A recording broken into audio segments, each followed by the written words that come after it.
எங்கள் வாழ்வும் எங்கள் வளமும் மங்காத தமிழென்று சங்கே முழங்கு.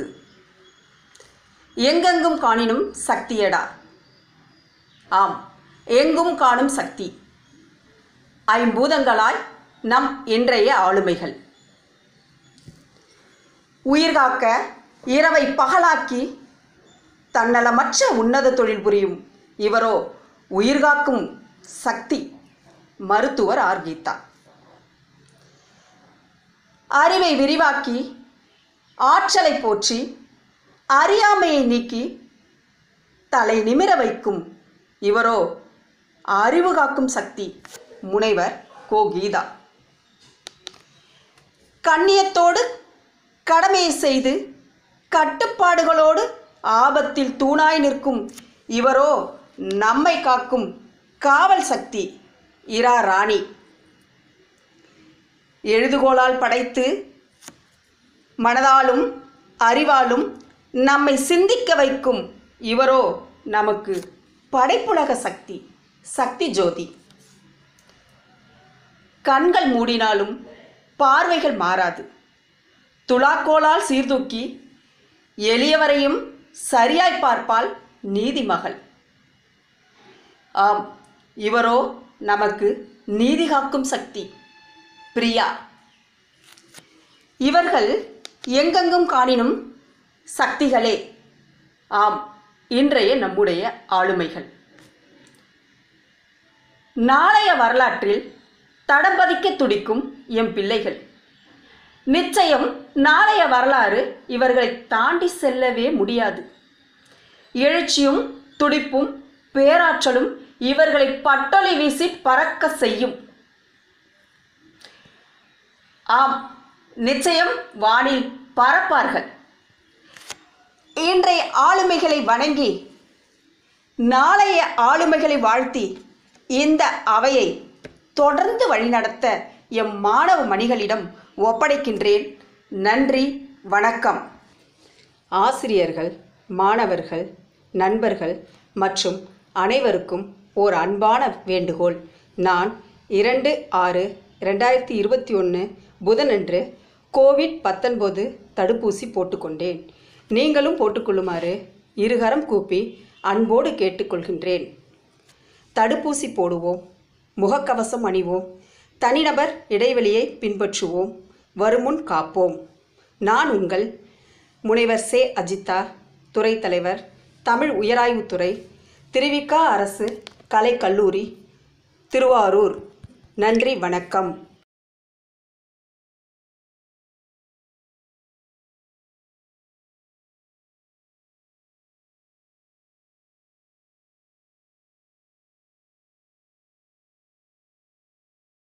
வணக்கம். திருவிக அரசு கலைக்கல்லூரி தமிழ் உயராய்வுத்துறை மற்றும் வேல் அறக்கட்டளை இணைந்து வழங்கும் சிறப்பு காணொளி. அடுப்பூதிய பெண்கள் இன்று ஆகாயத்தில். காற்றை விட கடுமேகம் கொண்டது பெண்களின் எண்ணம் என்பதை நிரூபிக்கும் வகையில் பெண்கள் இன்று பல துறைகளில் சாதித்துக் கொண்டிருக்கின்றனர். அப்படி சாமானிய பெண்களாய் பிறந்து சாதனை பெண்களாய் உயர்ந்த 5 பெண் ஆளுமைகளின் சிறப்புரைகளை கேட்டு பயன்பெறலாம். வாருங்கள் நேயர்களே, காணொளிக்குள் செல்வோம்.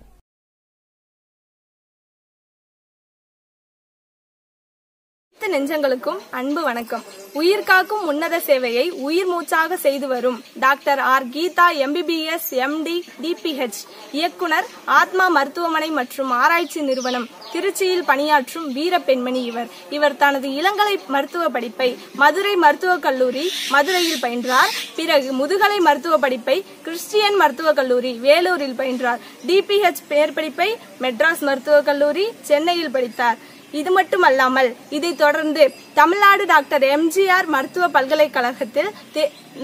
பல்கலைக்கழகம் நடத்திய தேர்வில் 2014 தங்கப்பதக்கத்தை வென்றார்.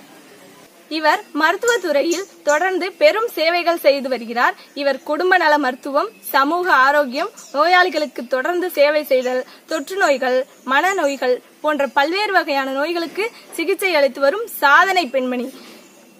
அது மட்டுமல்லாமல் சமூக அக்கறையாளர், தன்னம்பிக்கை பேச்சாளர், மனிதநேய மிக்கவர், மக்களுக்கு தொண்டாற்றுபவர், மாணவர்கள் நலனில் மிகுந்த அக்கறையுடையவர்.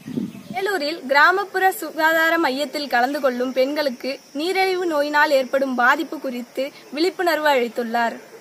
ஆத்மா மருத்துவமனையில் கோவிட் தொற்று நோய்களின் உளவியல் அறிகுறிகள் பரவல் குறித்து விழிப்புணர்வு அளித்துள்ளார். பெருகி வரும் நோய்களுக்கு அசராமல் மருந்து கொடுக்கும் விஞ்ஞான அறிவை கண்டு வியக்கிறேன். இப்பொழுது நம்மிடையே இலக்கை நோக்கி என்ற தலைப்பில் கருத்துக்களை வழங்க இருக்கிறார். நன்றி, வணக்கம்.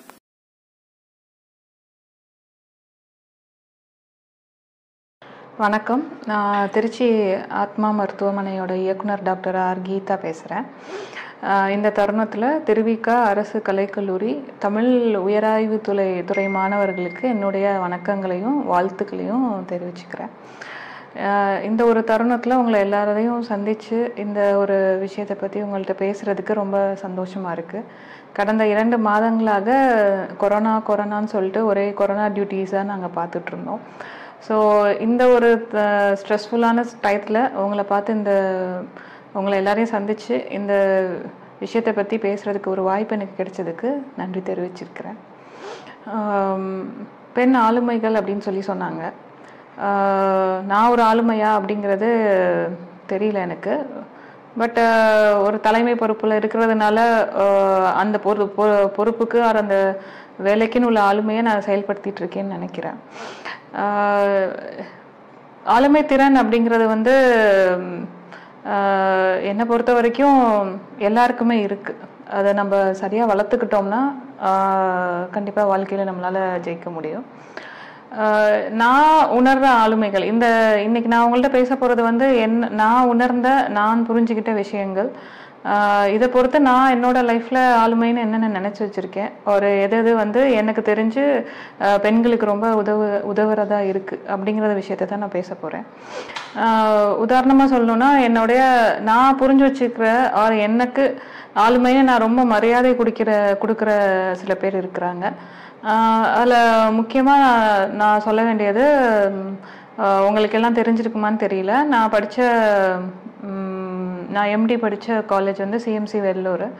அதை ஆரம்பித்தது ஒரு பெண்மணி தான். அவங்க பேர் ஐடா ஸ்கட்டர்னு பேர். அவங்க ஆக்சுவலாக ஒரு வெளிநாட்டு பெண்மணி. அவங்க பேரண்ட்ஸ் மிஷனரிஸ். அதாவது என்னென்னா, அந்த காலத்தில் ஒவ்வொரு ஊர்லேயும் ஆங்கிலேயர்கள் குடியேறிட்டு கிறிஸ்டின் மிஷனரிஸ் ஆர்கனைசேஷன்ஸ் இருக்கும் இல்லையா, அந்த வேலைகள் செஞ்சுட்டு இருந்தவங்க தான் அவங்க பேரண்ட்ஸ். இவங்க அந்த மிஷினரி ஒர்க் அவங்களுக்கு பிடிக்கல. ஏன்னா ஆரம்பத்துலேருந்தே அவங்க அம்மா அப்பா இல்லாமல் தனியாக வளர்ந்ததுனால, அம்மா அப்பா வெளியூரில் மிஷினரி ஒர்க் பார்த்துட்டு இருந்ததுனால இவங்களுக்கு அந்த மிஷினரி ஒர்க்கே பிடிக்கல. ஸோ இருந்தாலும் ஒரு தடவை அவங்களோட அடலசன்ட் வயதில் அவங்க அம்மா முடியலைங்கிறதுக்காக இந்தியா வந்திருக்கிறாங்க, வேலூரில் இருந்திருக்கிறாங்க. அப்போ ஒரு நாள் அவங்க தனியாக இருந்துட்டு இருக்கும் போது ஒரு நாள் நைட் கதவு யாரோ தட்டியிருக்காங்க. அவங்க ஐடா ஸ்கட்டரோட அப்பா டாக்டரு. ஸோ அவங்க கதவை தட்டிட்டு, இது மாதிரி என்னோட ஒய்ஃப் முடியாமல் இருக்கிறாங்க, பிரசவ வழியில் இருக்கிறாங்க, குழந்தை சரியாக வெளியில் வர மாட்டேங்குது, காப்பாற்றுங்க அப்படின்னு சொல்லியிருக்கிறாங்க. அப்போ ஐடா சொல்லியிருக்காங்க, நான் டாக்டர் இல்லை, எங்கள் அப்பா இப்போ இல்லை, என்னால் எதுவும் பண்ண முடியாது, எனக்கு எதுவுமே தெரியாது அதை பற்றி அப்படின்னு சொல்லியிருக்கிறாங்க. பரவாயில்ல, நீங்கள் ஏதாச்சும் பண்ணுங்க அப்படின்னு சொல்லி கேட்டிருக்காங்க. பட் ஐடா அந்த சமயம் ஒரு ஸ்கூல் முடிச்சுட்டு இருக்கிற ஒரு அடலசன் கேர்ள், அவங்களால ஒன்றும் பண்ண முடியல, இல்லைன்னு சொல்லி அனுப்பிச்சிட்டாங்க. அதே மாதிரி ஒருத்தர் இல்லை, இன்னும் 2 பேர் மொத்தமாக 3 பேர் கதவை தட்டியிருக்காங்க. அதே மாதிரி பிரசவ வழியில் இருக்கிற ஒரு லேடிக்கு ஹெல்ப் கேட்டிருக்காங்க. அதுக்கப்புறம் அவங்களால எந்த ஹெல்ப்பும் பண்ண முடியல. அடுத்த நாள் காலையில் பார்த்தா 3 லேடிஸ் இறந்து அந்த ஊரில் தகனம் செய்கிறதுக்காக எடுத்துகிட்டு போயிட்டு இருந்திருக்காங்க. ஸோ இந்த ஒரு இரவு நடந்த இந்த இன்சிடென்ட்ஸ் ஐடாவை ரொம்ப பாதிச்சிச்சு. ஸோ அவங்க அதுக்கப்புறம் தான் யோசிச்சாங்க, அதாவது what is the purpose of life, எதுக்காக இந்த விஷயங்கள் நடக்குது, இவங்களுக்கு நம்ம என்ன செய்ய முடியும் அப்படின்னு யோசிச்சுட்டு, அதுக்கப்புறம் தான் அவங்க எம்பிபிஎஸ் படிக்கணும், அதாவது டாக்டருக்கு படிக்கணும்னு சொல்லி, அது வரைக்கும் டாக்டருக்கு படிக்கிற ஐடியாலாம் அவங்களுக்கு இல்லை. பட் டாக்டருக்கு படிக்கணும்னு சொல்லிட்டு வெளிநாட்டு போயிட்டு அமெரிக்காவில் உட்காந்து இதை படிச்சுட்டு டாக்டருக்கு படிச்சுட்டு இந்தியா இங்கே அந்த சமயத்தில் ஏழைகள் தான் இருந்தாங்க இந்தியாலாம் அதிகமாக. ஸோ அவங்களுக்காக ஒரு பெண்களுக்கு பிரசவம் பார்க்குறது ஆண் டாக்டர்கள் பண்ணக்கூடாதுன்னு இருந்த காலத்தில், பெண் டாக்டர்கள் இருந்தால் தான் பெண்களுக்கு பிரசவம் பார்த்து பெண்களை பிழைக்க வைக்க முடியும் அப்படிங்கிற ஒரு சூழ்நிலை இருந்த காலத்தில், அதுக்காகவே பெண்களுக்காக ஒரு மருத்துவக் கல்லூரி ஆரம்பித்தாங்க. அதுதான் சிஎம்சி வெள்ளூர். அதுக்கப்புறம் அது ஸ்லோவாக வளர்ந்து இப்போ 100 வருடங்கள் தாண்டி வெற்றி விழா கொண்டாடிட்டு இருக்கு. ஸோ இந்த ஒரு பெண்மணி வந்து என்னை ரொம்ப பாதிச்சாங்க. எனக்கு அவங்கள பற்றி யோசிக்கும் போது இவ்வளோ தூரம் எப்படி செஞ்சாங்க அந்த காலத்தில், நிறைய விஷயம் இந்த காலத்தில் என்னால் செய்ய முடியுமா அப்படின்னு நான் டவுட் பண்ணிட்டு இருக்கா கூட அந்த காலத்திலே இவ்வளோ சிரமங்களுக்கு நடுவில் ஷீ ஹாஸ் டன் திஸ் அப்படின்னு நினைக்கும் போது அவங்க வந்து என்னுடைய ஒரு இன்ஸ்பிரேஷன். இன்னொரு இன்ஸ்பிரேஷன் வந்து முத்துலட்சுமி ரெட்டி, டாக்டர் முத்துலட்சுமி ரெட்டி. உங்களுக்கே தெரியும், அவங்க வந்து இந்தியாவில் முதல்ல இந்தியன் சார்ந்த பெண் டாக்டர். ஸோ அவங்க மெட்ராஸ் மெடிக்கல் காலேஜ்னு சொல்கிறோம் இல்லையா, சென்னை மருத்துவக் கல்லூரியில் தான் படித்தாங்க. அவங்க படித்தப்போ 1850s படித்தாங்க, 1850s படிச்சிருக்காங்க. அப்போ எப்படி இருந்திருக்கும் சூழ்நிலை அப்படின்னு பார்த்தா, அவங்க தான் ஒரே பெண்மணியாம் அந்த கிளாஸ்லேயே, மற்றவங்க எல்லாருமே பசங்க தானா. அந்த சமயத்தில் வந்து கிளாஸுக்கு கூட வந்து ஆண்களுக்கும் பெண்களுக்கும் நடுவில் ஒரு ஸ்க்ரீன் தொங்குமா, அந்த ஒரு சைடு பெண்கள் சைடில் இவங்க மட்டும்தான் உட்காந்துருப்பாங்களாம். ஸோ அது மாதிரி நினச்சி பாருங்கள், கிட்டத்தட்ட 5 வருஷம் 6 வருஷம் ஃப்ரெண்ட்ஸே இல்லாமல் ஒரு விஷயத்த படிக்கிற விஷயத்தில் ஒரு டவுட் வந்தால் கூட அதை கலந்து பேசி அரட்டை அடிக்கவோ இல்லை பேசுறதுக்கோ ஒரு ஃப்ரெண்ட்ஸ் இல்லாமல், ஒரு கேர்ள்ஸ் இல்லாமல் எப்படி அவங்க மட்டும் படித்து வந்திருப்பாங்க. அத்தனை வருஷத்தை தாண்டி கடந்து வந்திருக்கிறாங்க. ஸோ அப்போ அவங்களுக்குள்ள எவ்வளோ பெரிய மோட்டிவேஷன் இருந்திருக்கணும், அதை விஷயத்தை படித்து முடிக்கணும், டாக்டர் ஆகணும் அப்படின்னு ஒரு விஷயத்த செய்யணும் அப்படிங்கிற ஒரு எவ்வளோ பெரிய மோட்டிவேஷன் இருந்திருக்கும். ஸோ இதெல்லாம் யோசிக்கும் போது நம்மளாம் ஒன்றும் இல்லை அப்படிங்கிற மாதிரி தான் எனக்கு தோணும். ஸோ இது மாதிரி பல பேர் வந்து ஏற்கனவே வகுத்து வச்ச வழியில தான் நாங்கள் வந்துட்டுருக்கோம். நம்ம இப்போ பயணித்துட்ருக்கோம். அதை நம்ம புரிஞ்சுக்கணும்.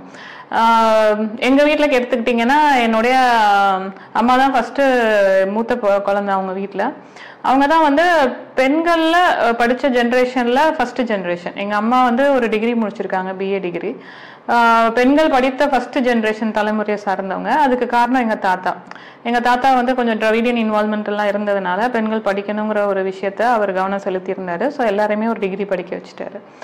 ஸோ அதுக்கப்புறம் பார்த்தா ப்ரொஃபஷனல் கோர்சஸ் அப்படிங்கிற வந்ததில் வந்து நான் தான் வந்து எங்கள் ஃபேமிலியிலேயே ஃபஸ்ட்டு டாக்டருங்கிற ஒரு ப்ரொஃபஷனல் கோர்ஸை எடுத்ததில் வந்து வேற யாரும் இன்னும் பெருசாக எங்கள் ஃபேமிலியில் ப்ரொஃபஷனல் கோர்ஸ்குள்ளே வரல. என் தம்பி இன்ஜினியரிங் முடிச்சிருக்கான். ஸோ ப்ரொஃபஷனல் கோர்சஸ் எடுத்த ஃபஸ்ட்டு அடுத்த தலைமுறை வந்து நாங்கள் தான் ஃபஸ்ட்டு. ஸோ இந்த மாதிரி பல பேர் ஏற்கனவே வகுத்து வச்சிருக்காங்க வழிகள். இந்த மாதிரி ஐடாஸ் கட்டர் ஆகட்டும், முத்துலட்சுமி ரெட்டி ஆகட்டும், எங்கள் தாத்தாவாகட்டும், எங்கள் அம்மாவாக இருக்கட்டும், எங்கள் அப்பாவாகட்டும், பல விஷயம் நம்மளுக்காக ஏற்கனவே செயல்படுத்தி அந்த பாத்தை ஸ்மூத்தாக்கி வச்சிருக்கிறாங்க. ஸோ சில விஷயங்கள் வந்து நம்மளால எளிமையாக செய்ய முடியுது, சில விஷயம் நம்ம சிரமப்பட்டு செய்கிற மாதிரி இருக்கு. ஸோ இப்போ நம்ம இருக்கிற ஒரு ஆளுமை திறன் நம்மளுக்கு இருக்கிறது, இது எல்லாமே வந்து எங்கேயோ வானத்துலேருந்து மேலேருந்து குதிச்சது கிடையாது. ஸோ ஸ்லோவாக நம்ம அந்த ஸ்டெப்ஸில் அவங்க சொல்லி கொடுத்ததை நம்ம கற்றுக்கிட்டோம். நம்ம சுயமான புத்தி மூலியமாக நம்ம தெரிஞ்சுக்கிட்டதையும் வச்சு தான் நம்ம இப்போ செயல்பட்டு இருக்கோம். So I am always thankful and grateful for all the people who lived before me.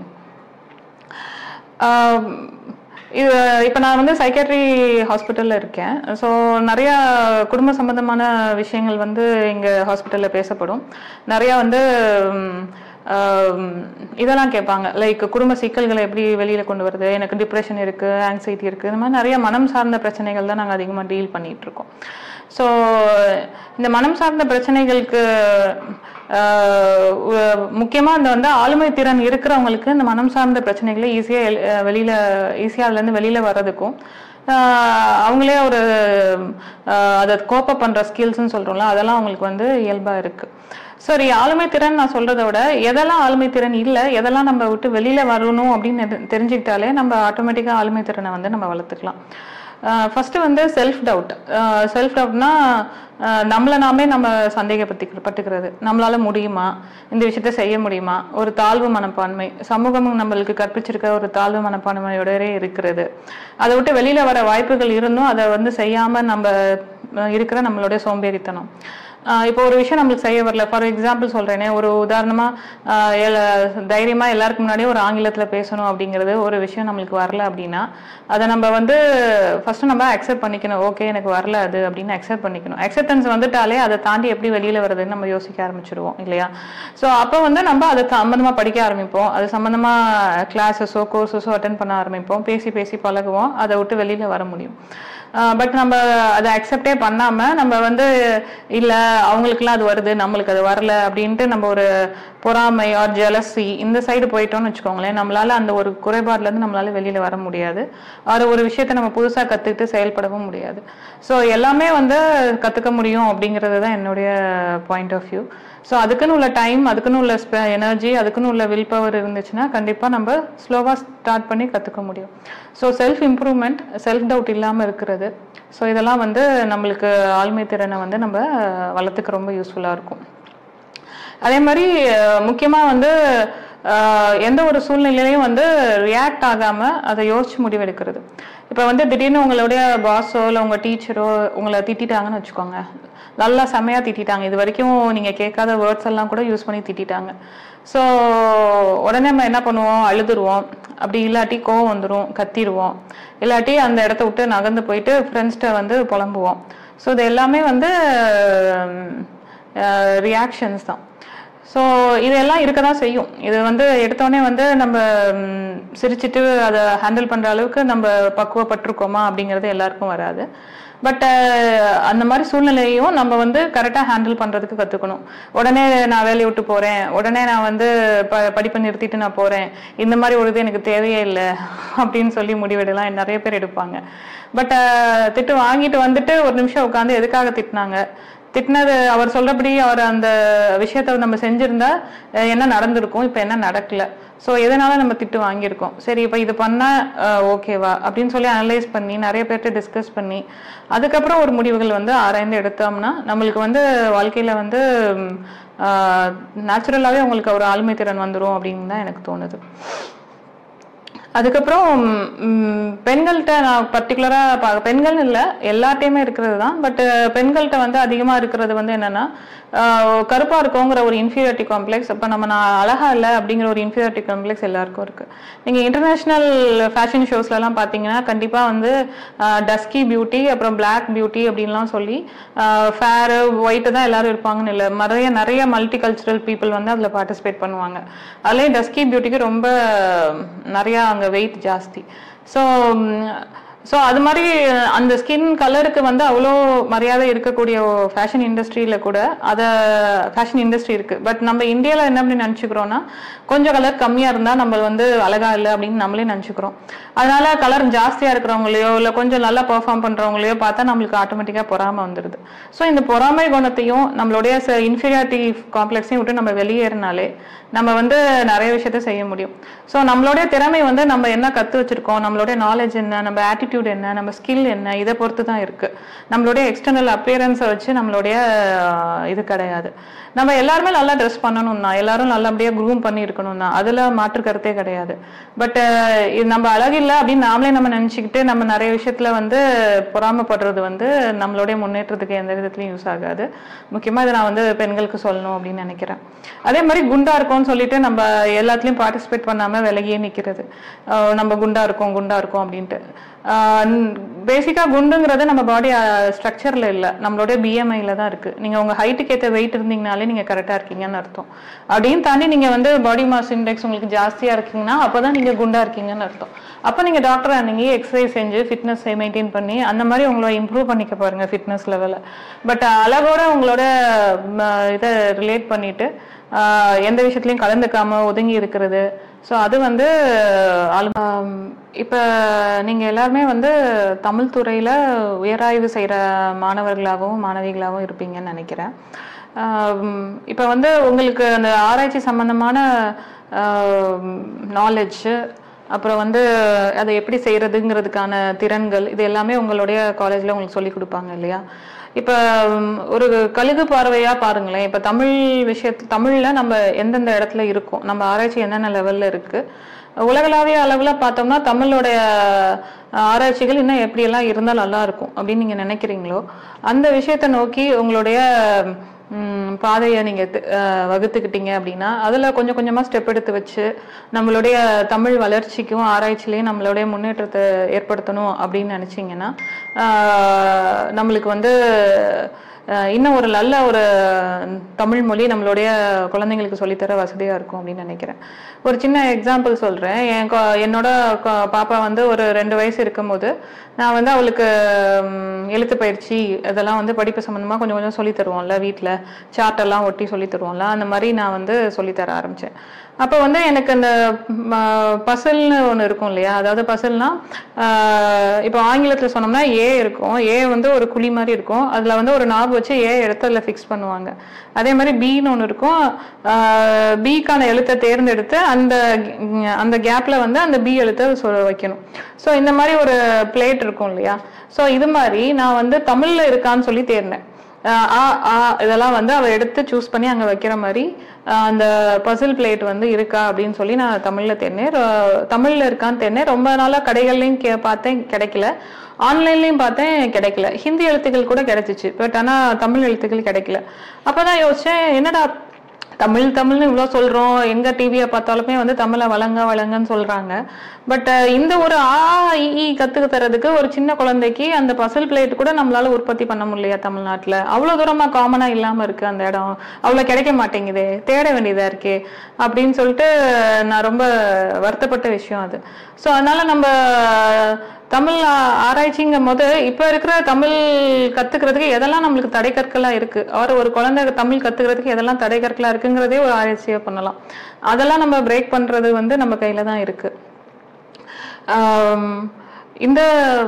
இந்த தருணத்தில் இந்த திருவிகா கல்லூரி தமிழ்துறை பேராசிரியர்கள், பிரின்சிபல், அப்புறம் இந்த பேச்சை கேட்டுட்ருக்கிற பொறுமையாக கேட்டுட்ருக்கிற மாணவிகள் அனைவருக்கும் என்னுடைய வணக்கங்களையும் வாழ்த்துக்களையும் தெரிவிச்சுக்கிறேன். நன்றி, வணக்கம்.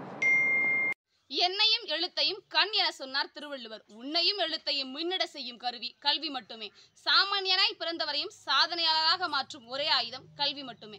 அந்த ஆயுதத்தை தன்னுடைய வாழ்க்கையில் சரியான முறையில் பயன்படுத்தி சாமானிய பெண்மணியாய் பிறந்து இன்று சாதனையாளராக வலம் வந்து கொண்டிருக்கும் எங்களுடைய திருவிக அரசு கலைக்கல்லூரியின் முதல்வரும் உலக தமிழனின் குரல் என்ற வலையொலி அலைவரிசையின் இயக்குனருமான முனைவர் கோ கீதா அவர்களை பற்றிய ஒரு சிறிய அறிமுகத்தை உங்கள் முன் தந்து செல்வதில் மிக்க மகிழ்ச்சி. பொறையாறில் பிறந்த இவர் தன்னுடைய பள்ளி மற்றும் கல்லூரி படிப்பை பொறையாறிலேயே முடித்திருக்கிறார். பள்ளி கல்லூரி படிக்கும் பொழுதே பல போட்டிகளில் பங்கேற்று மாநில அளவிலும் மாவட்ட அளவிலும் பல பரிசுகளை வென்று குவித்திருக்கிறார். சதுரங்க போட்டியில் கலந்து கொண்டு சதுரங்கத்தில் சாம்பியன்ஷிப் பட்டத்தையும் பெற்றிருக்கிறார். இவர் அது மட்டுமல்லாது 20க்கும் மேற்பட்ட விருதுகளை வென்று குவித்திருக்கிறார். அதில் குறிப்பிடத்தக்கவை பாரத மாதா விருது, கல்வி பாரதி விருது, சிறந்த பெண்மணிக்கான விருது, பெண் சாதனையாளர் விருது, சிறந்த ஆளுமைக்கான விருது போன்றவை குறிப்பிடத்தக்கவையாகும். அத்தோடு இவர் எழுதிய ஆய்வுக் கட்டுரைகள் தேசிய அளவிலான பத்திரிகைகளில் ஒன்றும், மாநில அளவிலான பத்திரிகைகளில் ஒன்றும், பன்னாட்டு அளவிலான பத்திரிகைகளில் 5 வெளிவந்திருக்கின்றன. அத்தோடு இவர் நேரடியாக கலந்து கொண்ட கருத்தரங்குகளில் தேசிய அளவில் 3, மாநில அளவில் 1, பன்னாட்டு அளவில் 1 என கருத்தரங்குகளில் கலந்து கொண்டு தன்னுடைய உரையை சிறப்பாக நிகழ்த்தி இருக்கிறார். அத்தோடு இவர் திருவிக அரசு கலைக்கல்லூரி மற்றும் பாரதி மகளிர் கல்லூரியில் இணை பேராசிரியராகவும் உதவி பேராசிரியராகவும் பணியாற்றியுள்ளார். பிறகு பதவி உயர்வு அடைந்து கிரேடு 2 முதல்வராக 2017 முதல் 18 வரை ராமநாதபுரத்தில் பணியாற்றியிருக்கிறார். 2019 முதல் எங்களுடைய திருவிக அரசு கலைக்கல்லூரியின் சிறந்த முதல்வராக பணியாற்றி கொண்டிருக்கிறார். இவர் மாணவர்களின் நலனில் மிகுந்த அக்கறை கொண்டவர், சிறந்த சமூக சேவகி, எங்களுடைய நலனுக்காக பெரிதும் உழைத்து கொண்டிருக்கும், எங்களின் வளர்ச்சிக்காக இரவும் பகலும் யோசித்து செயல்படும் சிந்தனையாளர். அத்தோடு இவர் எங்களுக்காக செய்த சாதனைகளாக கல்லூரிகளில் நாங்கள் பார்த்தவை சமத்துவ பொங்கல் என்ற பெயரில் 2 பொங்கல் விழாக்களை திருவிழாக்களாக நடத்தி எங்களை மகிழ்வித்து சாதனை படைத்தவர். அத்தோடு தற்போதைய மார்ச் மாதத்தில் எங்களுடைய கல்லூரிக்கு தேசிய தர நிர்ணய குழு வருகை தந்தபோது மாணவர்களை ஊக்குவித்து சுவரோவியங்களை தீட்டி சாதனை படைத்தவர். அந்த சுவரோவியம் தீட்டுவதில் முதலிடம் பெற்றது எங்கள் தமிழ்துறை என்பதில் நாங்கள் பெருமை கொள்கிறோம். அத்தோடு தமிழ்துறையின் வளர்ச்சிக்கும் ஊன்றுகோலாகவும் உறுதுணையாகவும் எப்போதும் வந்து கொண்டிருக்கும் எங்களுடைய திருவிக அரசு கலைக்கல்லூரியின் மகாராணியை வருக வருக என வரவேற்று உங்களிடமிருந்து விடைபெறுவது உங்கள் விக்னேஸ்வரி. நன்றி, வணக்கம்.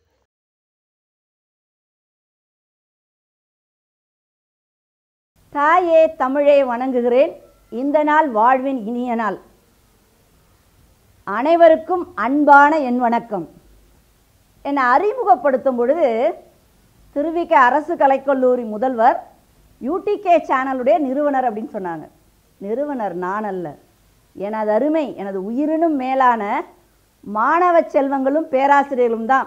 மேடம் நீங்கள் பேசினா எங்களுக்கு ஒரு இன்ஸ்பிரேஷனாக இருக்குது, ஒரு யூடியூப் சேனல் தொடங்கணும்னு. என்னுடைய மாணவர்களே என்னை கேட்டுக்கொண்டு அவர்கள் எடுத்து ஆரம்பித்த இந்த நிறுவனத்தினுடைய நிறுவனர் மாணவர்களும் பேராசிரியர்களும் தான். எத்தனையோ மேடைகளில் ஏறி பேசியிருக்கேன். ஆனால் இன்றைக்கி பேசும்பொழுது என்னுடைய வார்த்தைகள் உதட்டிலிருந்து வரவில்லை, என்னுடைய உள்ளத்திலிருந்து வருகிறது. முதல்ல கொஞ்ச நேரம் என்னுடைய ஆசிரியர்களை பற்றி பேசணும்னு நினைக்கிறேன். 7வது படிச்சுட்டு இருக்கேன். என்னுடைய பெரியம்மா மகளுக்கு திருமணம். காலையில் திருமணம் முடிஞ்சிச்சு, அன்றைக்கி லீவ் போட்டுட்டேன். என்னுடைய ஒன்று விட்ட மாமா சேப்துரை சார்னு சொல்லுவோம், அவர் என்னுடைய அறிவியல் வாத்தியார். மறுநாள் கடைசி பீரியட், அவரோட பீரியடு. யாரெல்லாம் முதல் நாள் வரலன்னு கேட்டார். எல்லோரும் எழுந்து நின்னோம். ஏன் வரலன்னு கேட்டார். என்னுடைய அக்காவோட கல்யாணம்னு. அப்படியே கிட்டக்க வந்தார். அப்படி லேசாக அப்படி ஒரு அறை விட்டார். அவ்வளவுதான். அப்படியே என்னுடைய கண்ணம் புசு புசு புசுன்னு வீங்கி, தடையெல்லாம் அப்படியே வீங்கி போய் அழுது கொண்டே வீட்டுக்கு வந்தேன். என்னோட அம்மா ஒரு கரண்டி எடுத்து அதில் கொஞ்சம் தேங்காய் எண்ணெய் ஊற்றி சூடம் போட்டு கொஞ்சம் மஞ்சத்தூள் போட்டு காய்ச்சி 10 போட்டுட்டு ஒரு வார்த்தை சொன்னாங்க. பாப்பா, நேற்றுக்கு காலையில் தானம்மா கல்யாணம், மத்தியானம் நீ ஸ்கூலுக்கு போயிருக்கலாமேன்னு. அந்த வரிகள் எனக்கு அப்படியே சாட்டை அடிகளாக இருந்தது. இன்றைய காலகட்டத்தில் கோல் எடுக்கக்கூடாது, திட்டக்கூடாது, அடிக்கக்கூடாது என்ற நிலையில் இருக்கும் பொழுது அன்று என்னுடைய அம்மா ஆசிரியர் உன்னை திருத்துகிறார் என்று எனக்கு அறிவுறுத்தினார் அல்லவா, அதிலிருந்து நான் ஒரு நாள் கூட ஸ்கூலுக்கு லீவ் போட்டதே கிடையாது. அதுக்கப்புறம் மாணவர்களே, கடிகாரத்தை பார்த்து நான் கேட்டேன், கடிகாரமே ஏன் ஓடிக்கிட்டே இருக்க அப்படின்னு. அது எனக்கு ஒரு பதில் சொன்னது, நான் ஓடாவிட்டால் என்னை தூக்கி போட்டு விடுவாய் என்று. இதுதான் உங்களுக்கும். நீங்களும் இந்த உலகத்திலே ஓடாவிட்டால் உங்களை தூக்கி எறிந்து விடுவார்கள். விதைக்கப்படுகிற விதைகள் எல்லாம் முளைப்பதற்காகவே. நீங்கள் தோல்விகளை கண்டு துவளக்கூடாது. என்றுமே ஒரு கோபம் வரும்பொழுது உங்களுடைய வாயை மூடிக்கொள்ளுங்கள். குழப்பம் வரும்பொழுது உங்களுடைய கண்களை மூடிக்கொள்ளுங்கள். தோல்வி வரும்பொழுது உங்களுடைய காதுகளை மூடிக்கொள்ளுங்கள். வெற்றி வரும்பொழுது உங்களுடைய மனதை மூடிக்கொள்ளுங்கள். என்றைக்குமே சரி, எறும்பு பட்டாம்பூச்சி போல பறக்க வேண்டும் என்று ஆசைப்பட்டதில்லை. நரிகள் சிங்கத்தை பார்த்து பொறாமைப்பட்டதல்ல. எலிகள் என்றுமே புலிகளாக மாற வேண்டும் என்று ஏக்கப்பட்டதில்லை.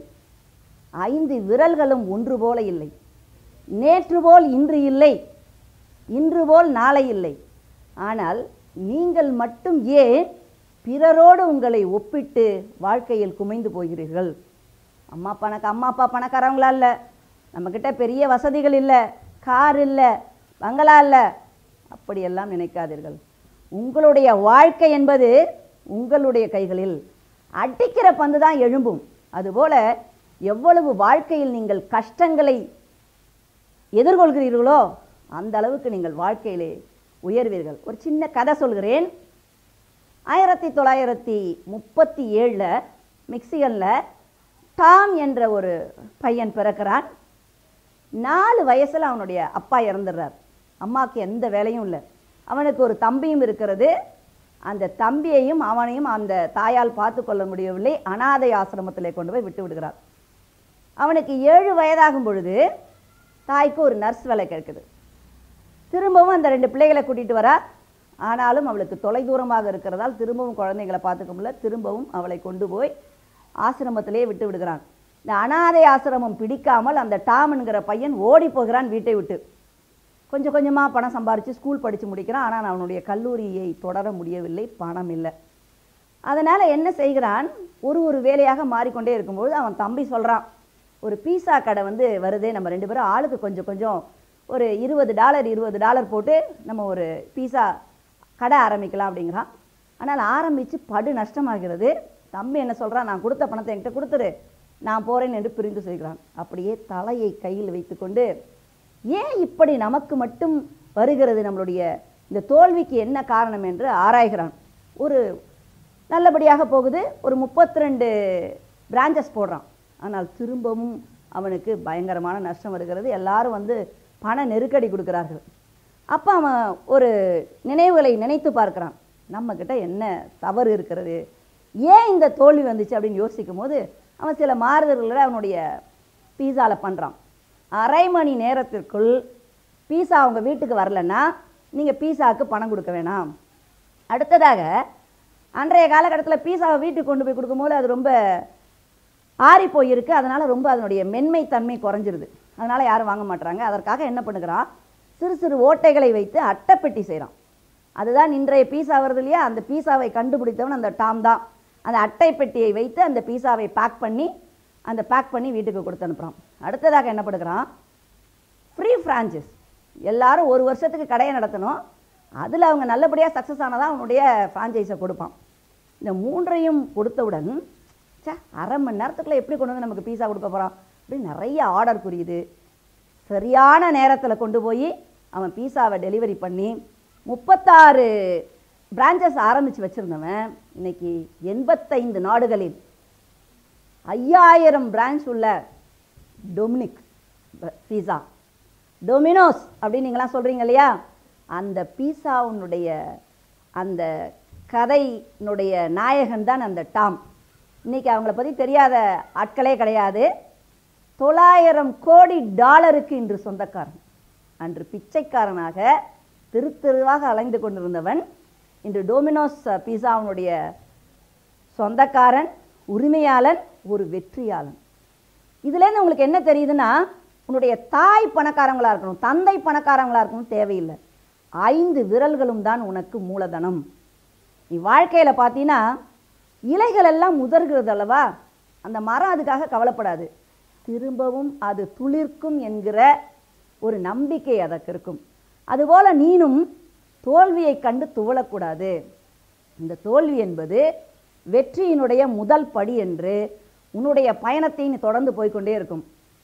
எவன் மிதித்தாலும் முன்னே செல்கிற சைக்கிளை போல நீ எப்பொழுதும் உன்னுடைய வாழ்க்கையை முன்னேற்ற பாதையிலேயே சென்று கொண்டிருக்க வேண்டும். 10 முறை கீழே விழுந்தவனை பார்த்து அந்த பூமி தாய் தூக்கி முத்தமிட்டு சொன்னாலாம், இவன் 9 முறை திரும்பவும் எழுந்தவன் என்று. அதனால் மாணவ இந்த பருவத்திலே கல்வி கற்க வேண்டியதிலே உங்களுடைய கவனத்தை செலுத்த வேண்டும். அடுத்த பருவமாக நீங்கள் வேலைக்கு போகும்பொழுது உங்களுடைய வேலையிலே உங்களுடைய கவனத்தை செலுத்த வேண்டும். உங்களுடைய உழைப்பும் உங்களுடைய நம்பிக்கையும் உங்களை வெற்றியினுடைய உச்சிக்கு உங்களை கொண்டு போய் செலுத்தும். ஆதலால் நான் என்றுமே சொல்லுவேன், என்னுடைய மாணவர்கள், திருவிக அரசு கலைக்கல்லூரி மாணவர்கள் ஒவ்வொருவரும் முத்துக்கள். சுவரோரியத்தை பார்த்து நான் இன்று வரை பிரமித்து கொண்டே இருக்கிறேன். 7 அதிசயங்கள் மட்டும்தான் உலகத்தில் இருக்குமா? 8வது அதிசயமாக எங்களுடைய கல்லூரியின் வாசல் சுவற்றில் வரைந்திருக்கிற என்னுடைய மாணவர்களுடைய கைவண்ணங்கள் 8வது அதிசயம். என்னுடைய மாணவர்களுடைய அந்த கட்டுப்பாடு, கண்ணியம் இருக்கிறதுல அந்த டிசிப்ளின், அதற்கு ஒரு மிலிட்டரி பரேட், ஒரு இராணுவ வீரனுடைய கம்பீரமும் கூட தோற்று போகும். அந்த அளவுக்கு என்னுடைய மாணவ செல்வங்கள், எனக்கு 2 பிள்ளைகள் மட்டும் அப்படின்னு நான் சொல்லவே மாட்டேன், 4000 பிள்ளைகளும் என்னுடைய மாணவர்கள் தான். ஒரு ஆசிரியனுக்கு மகிழ்ச்சி என்னவென்றால், ஒரு ஏணியாக நின்று என்னுடைய மாணவர்கள் உச்சையில் இருக்கும் பொழுது, நான் உனக்கு ஆசிரியனாக இருந்திருக்கிறேன், நான் உனக்கு முதல்வராக இருந்திருக்கிறேன் என்று நான் கீழே நிற்க என்னுடைய மாணவர்கள் உச்சியில் நிற்க வேண்டும் என்று ஆசைப்படுகிறேன் ஒரு ஆசிரியனாக. அடுத்ததாக, விதைகள் விதைக்கப்படும் பொழுது அவை முளைப்பதற்காக என்று எண்ணம் இருந்தால் அந்த விதைகளுக்கு பயமாக இருக்கிறது. அதுபோல நீ ஒதுக்கப்படும் பொழுது நீ செதுக்கப்படுகிறாய் என்று நினைத்தால் உன்னுடைய தோல்வி உனக்கு பயமாக இருக்கிறது. ஆதலால் இந்த வாழ்க்கை ஒரு வசந்தம். அந்த வசந்தத்திலே நீங்கள் பட்டாம்பூச்சிகளாக சிறகடிக்க வேண்டுமென்றால் உங்களுடைய முயற்சியையும் உங்களுடைய உழைப்பையும் செலுத்தி நீங்கள் வாழ்வாங்கு வாழ வேண்டும் என்று வாழ்த்துகிறேன். நன்றி. சாதனைகளோடு சரித்திரம் படைக்க கடவுளால் படைக்கப்பட்ட கற்பக விருட்சம்தான் பெண். கடமை, கண்ணியம், கட்டுப்பாடு, அதுவே காவலர் வாழ்க்கையின் பண்பாடு என்ற கொள்கை கொண்ட காவலர் பணியை தன் கண்ணாக கொண்டு உதவி ஆய்வாளராக தன் பணியை தொடங்கி தற்போது கும்பகோணம் அனைத்து மகளிர் காவல் நிலையத்தில் ஆய்வாளராக பணியாற்றுபவர். எங்கும் காவல் எதிலும் காவல் என்று ஊரடங்கு உத்தரவு வேளையிலும் வீதியில் உலா வந்து பணியாற்றும் உத்தம நெஞ்சங்களில் ஒருவரான ராணி அம்மா அவர்களை பெண்களுக்கு எதிரான குற்றங்கள் என்னும் தலைப்பில் உரையாற்ற வருமாறு அன்புடன் அழைக்கின்றோம்.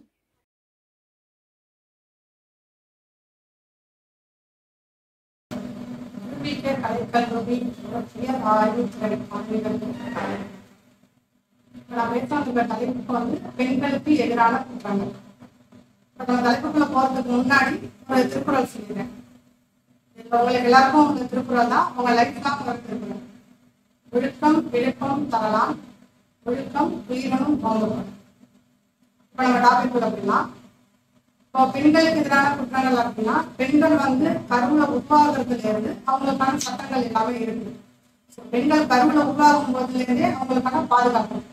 ஸோ கரு உருவாகுது, கரு ஸ்கேனிங் போகிறோம், பொண்ணு சொல்றாங்க அழிச்சிடலாம் அப்படின்னா நம்ம சம்மந்தப்பட்ட ஸ்கேனிங் அவங்க மேல நடவடிக்கை எடுக்கலாம். அது மாதிரி டாக்டர்ஸ் யாரு, அந்த டாக்டர் பெண் குழந்தை யாருன்னு நீங்க சொல்லி கரு கலைக்க சொல்றீங்க அப்படின்னா அதை யாரு கரு கலைக்கிறாங்க அவங்க மேல நம்ம சட்டப்படியான நடவடிக்கை எடுக்கலாம். அடுத்து குழந்தை பிறந்தாச்சு, பெண் குழந்தை பிறந்தாச்சு, அதுல இருந்து அவங்களுக்கு அடுத்த கட்ட பாதுகாப்பு 18 வயசு வரைக்கும் நம்ம சட்டம் என்ன சொல்லுது அப்படின்னா அவங்க எல்லாருமே குழந்தைகள்.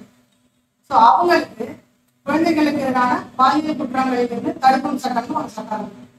நீங்க எல்லாருமே கேள்விப்பட்டிருக்கீங்க, டிவி சேனல் எங்க தந்தாலும் போக்சோ சட்டம் அப்படின்னு சொல்லி நீங்க கேட்டுருக்கீங்க. ஸோ அந்த சட்டம் தான் இது. இந்த சட்டத்தை பொறுத்தளவுக்கு பெண் குழந்தைகளை தவறான ஒரு செயல் தொடுறதோ இல்ல அவங்க செயலியில கூப்பிடுறதோ, அவங்களோட போட்டோஸ் வாட்ஸ்அப்ல எடுத்து அனுப்பி விடுறதோ, இல்ல வேற பாலியல் ரீதியா துன்புறத்துக்காக அந்த குழந்தைய கடத்திட்டு போறதோ இல்ல அவங்கள படிக்கிறதோ அவங்களுக்கு எல்லாமே இந்த சட்டத்தின்படி நடவடிக்கை எடுக்கலாம்.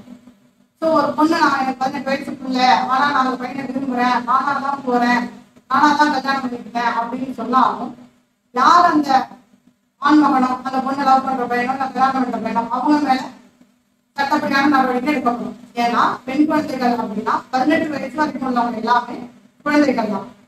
ஸோ அடுத்து இது ஸ்கூல் போற இடத்துல நடக்கிறது போறது வர்றது. அடுத்து பார்த்தீங்கன்னா திருமணம். 18 வயசுக்கு இல்லை சில குழந்தைங்களுக்கு கல்யாணம் பண்றாங்க அப்படின்னு சொன்னா அப்படின்னா அதுக்கு குழந்தை திருமண தடுப்பு தடை சட்டம்னு ஒரு சட்டம் இருக்கு. ஸோ அதுல உங்க ஃப்ரெண்ட்ஸ் பண்ணலாம், உங்க ரிலேஷன்ல யாருக்காவது பண்ணலாம். தாய் மாமா இருக்காங்க, இல்ல என் பொண்ணு ஒரு பையனை லவ் பண்றா, அதனால நான் உடனே கல்யாணம் பண்ணி கொடுத்துறேன், கெட்ட பேர் பண்றோம் அப்படின்னு சொல்லிட்டு ஒரு எடுக்கிறாங்க அப்படின்னா அதுக்கு குழந்தை திருமண தடுப்பு தடை சட்டம் இருக்கு. இதுல யாரெல்லாம் அக்யூஸ்டா வருவாங்க, அதாவது குற்றவாளியா வருவாங்க அப்படின்னா இந்த பொண்ணை தவிர அந்த பையனும் சரி, கல்யாணம் பண்ணிக்கிற பையன், அவங்களோட பெற்றோர், பொண்ணோட பெற்றோர், இது எல்லாருமே இதுக்குள்ள வருவாங்க, குற்றவாளிகளா வருவாங்க. ஸோ உங்க ஏரியால உங்களுக்கு தெரிஞ்சு எதுவும் பண்றாங்க அப்படின்னா நீங்க தகவல் கொடுக்கலாம். அடுத்தது கல்யாணம். 18 வயசுக்கு மேல ஆயிடுச்சு, என் பொண்ணு குழந்தைக்கு நான் கல்யாணம் பண்ணி கொடுத்தேன், அதுக்கப்புறம் என்ன பாதுகாப்பு இருக்கு அப்படின்னா அதுக்கும் வரட்சை கொடுமை தடுப்பு சட்டம் இருக்கு.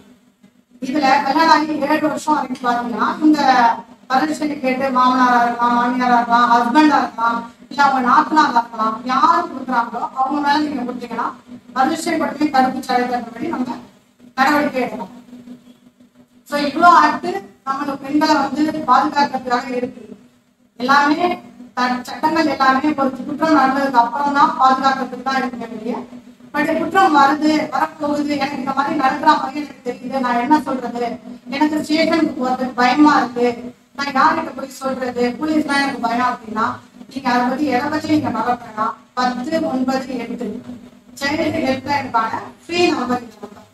இந்த நம்பருக்கு நீங்க கால் பண்ணீங்கன்னா உங்களோட தகவல் ரகசியமாக பாதுகாக்கப்படும். 2வது சம்பந்தப்பட்ட காவல்துறை, இந்த காவல் எங்க போனாலும் சம்பந்தப்பட்ட காவல்துறைக்கு தகவல் சொல்லி அந்த அட்ரஸ் மட்டும் உங்கள்கிட்ட கேட்பாங்க. சொன்னீங்கன்னா காவல்துறை நேரடியாக போய் அவங்கள்ட்ட விசாரிச்சு குற்றம் நடக்கிறதுக்கு முன்னாடியே தடுக்கிறதுக்கான வாய்ப்புகள் நிறைய இருக்கு. அடுத்தது பாத்தீங்க அப்படின்னா இப்ப எஸ்ஐஎஸ் காவல் ஆப்னு சொல்லி ஒரு ஆப் இருக்கு, எல்லாருக்குமே தெரிஞ்சிருக்கு. ஸோ எல்லாமே ஆண்ட்ராய்டு செல் வச்சிருக்கீங்க, உங்க பிளே ஸ்டோர்ல போயிட்டு காவலன் ஆப் அப்படின்னு சொல்லி டவுன்லோட் பண்ணிருக்கீங்க அப்படின்னா நீங்க தனியா போறீங்க, மிட்நைட் போறீங்க, லேட் நைட் போறீங்க, நைட்டு கமெண்ட் ஒர்க் பண்றேன், டிசி முடிச்சுட்டு வர டைம் ஆயிடுச்சு அப்படின்னா நீங்க இதை ஒரு கிளிக் பண்ணீங்கன்னா போதும், உங்களுக்கு எங்க இருக்கீங்களோ அந்த இடத்துக்கு காவல்துறை உங்களுக்கு தேடி பாதுகாப்பு கொடுக்கறதுக்கான எல்லா ஃபெசிலிட்டிஸுமே நம்ம தமிழ்நாடு காவல்துறையில இருக்கு.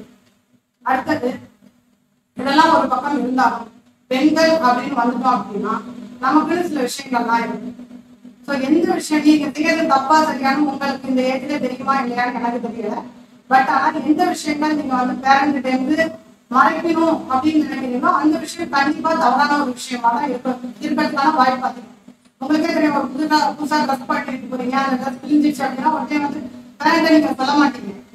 ஸோ வந்து இதை சொல்றதுக்கு உங்களுக்கு ஒரு தயக்கம் இருக்கும். ஸோ அம்மா திட்டுவாங்க, நம்ம தப்பு பண்ணிட்டோம் அப்படின்னு.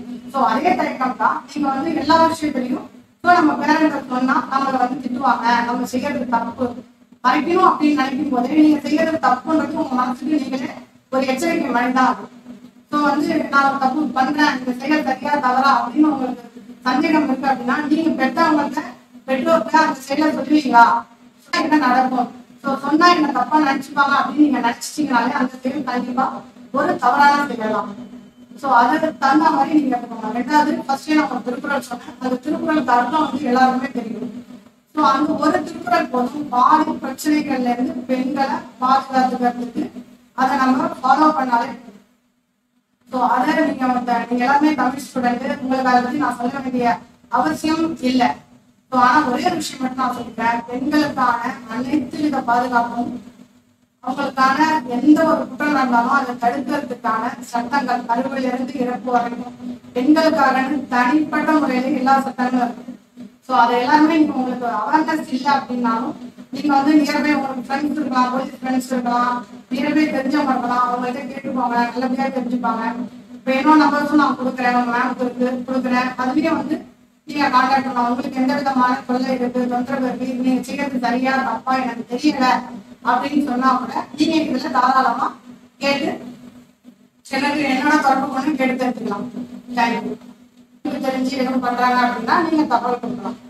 அடுத்தது கல்யாணம், 18 வயசுக்கு மேல ஆயிடுச்சு, என் பொண்ணு குழந்தைக்கு வந்து நான் கல்யாணம் பண்ணி கொடுத்தேன், அதுக்கப்புறம் என்ன பாதுகாப்பு இருக்கு அப்படின்னா அதுக்கும் வரட்சை கொடுமை தடுப்பு சட்டம் இருக்கு.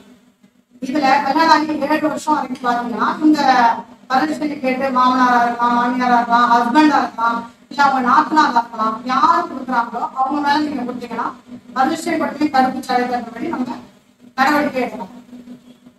சோ இவ்வளவு ஆக்ட் நம்ம பெண்களை வந்து பாதுகாக்கிறதுக்காக இருக்கு. எல்லாமே சட்டங்கள் எல்லாமே ஒரு குற்றம் நடந்ததுக்கு அப்புறம் தான் பாதுகாக்கிறதுக்கு தான் இருக்கு இல்லையா. பட் குற்றம் வருது, வரப்போகுது, எனக்கு இந்த மாதிரி நடக்கிற மாதிரி எனக்கு தெரியுது, நான் என்ன சொல்றது, எனக்கு ஸ்டேஷனுக்கு போறதுக்கு பயமா இருக்கு, நான் யார்கிட்ட போய் சொல்றது, போலீஸ்லாம் எனக்கு பயம் அப்படின்னா நீங்க அதை பத்தி எதை பத்தி நீங்க நடக்கலாம். 1098 சைல்டு ஹெல்ப்லைனுக்கான ஃப்ரீ நம்பர் இந்த நம்பர். ஸோ இந்த நம்பருக்கு நீங்க கால் பண்ணீங்கன்னா உங்களோட தகவல் வந்து ரகசியமாக பாதுகாக்கப்படும்.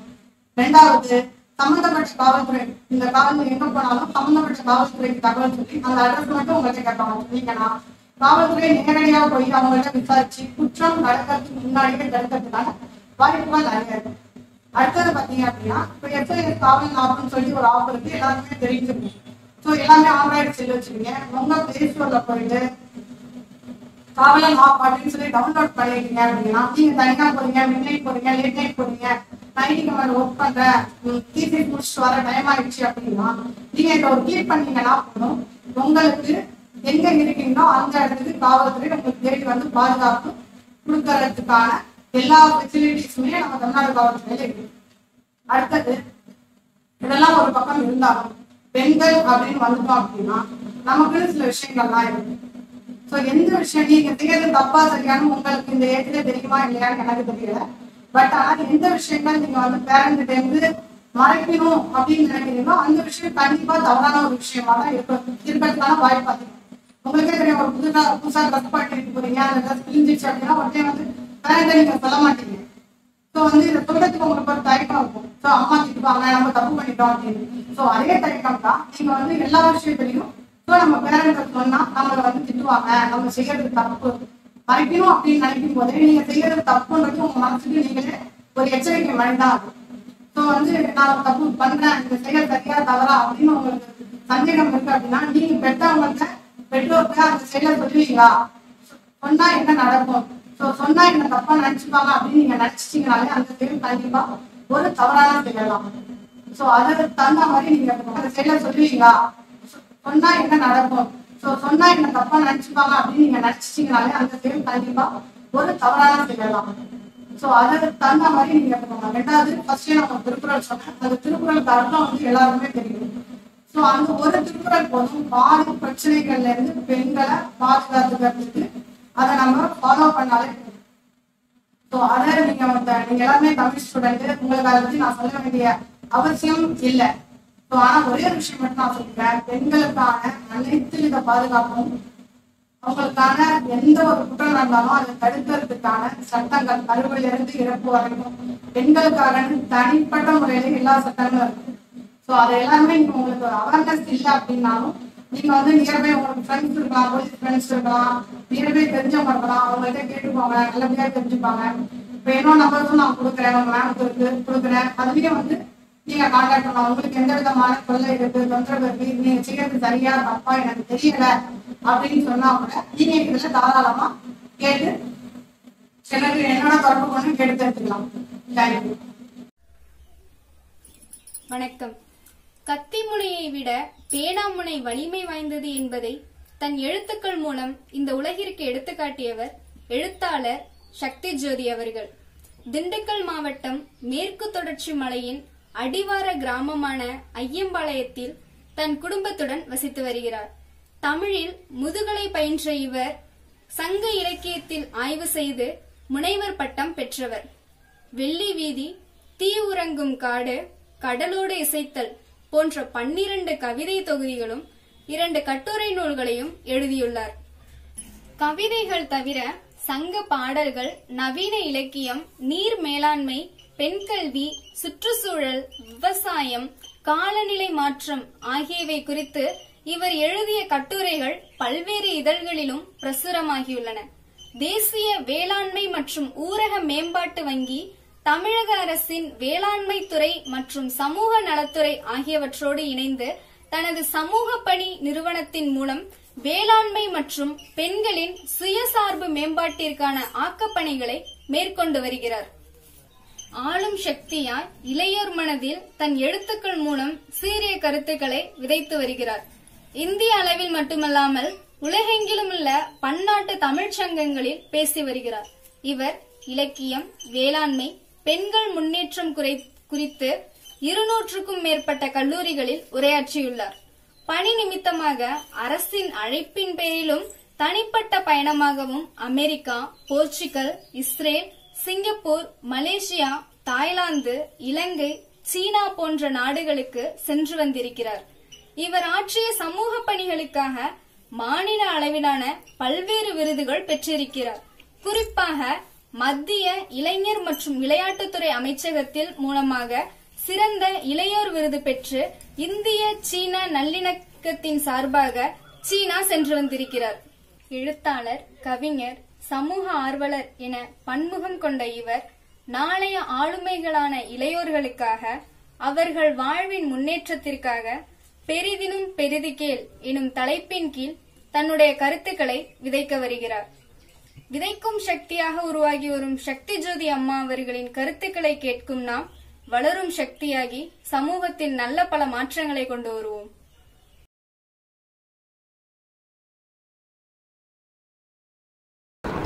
அனைவருக்கும் வணக்கம். திருவிக அரசு கலைக்கல்லூரி தமிழ் உயராய்வுத்துறை திருவாரூர் நடத்துகிற இந்த காணொளி காட்சியில் இணைந்திருக்கக்கூடிய மாணவர்கள், மாணவிகள் அத்தனை பேருக்கும் என்னுடைய அன்பையும் வணக்கத்தையும் தெரிவித்துக் கொள்கிறேன். இந்த ஊரடங்கு காலகட்டத்தில் மாணவர்களுக்கான இந்த ஒரு காணொளி பயிற்சி முகாமினை நடத்தி கொண்டிருக்கக்கூடிய தமிழ்துறையின் துறை தலைவர் மற்றும் பேராசிரியர்கள் அத்தனை பேருக்கும் என்னுடைய நன்றியை தெரிவித்துக் கொள்கிறேன். இன்றைக்கு உங்ககிட்ட நான் ஒரு சின்ன ஒரு வாய்மொழி கதையோட பேச தொடங்கலாம்னு நான் நினைக்கிறேன். வாய்மொழி கதை என்னன்னா, ஒரு தேவாலயம் இருக்குது.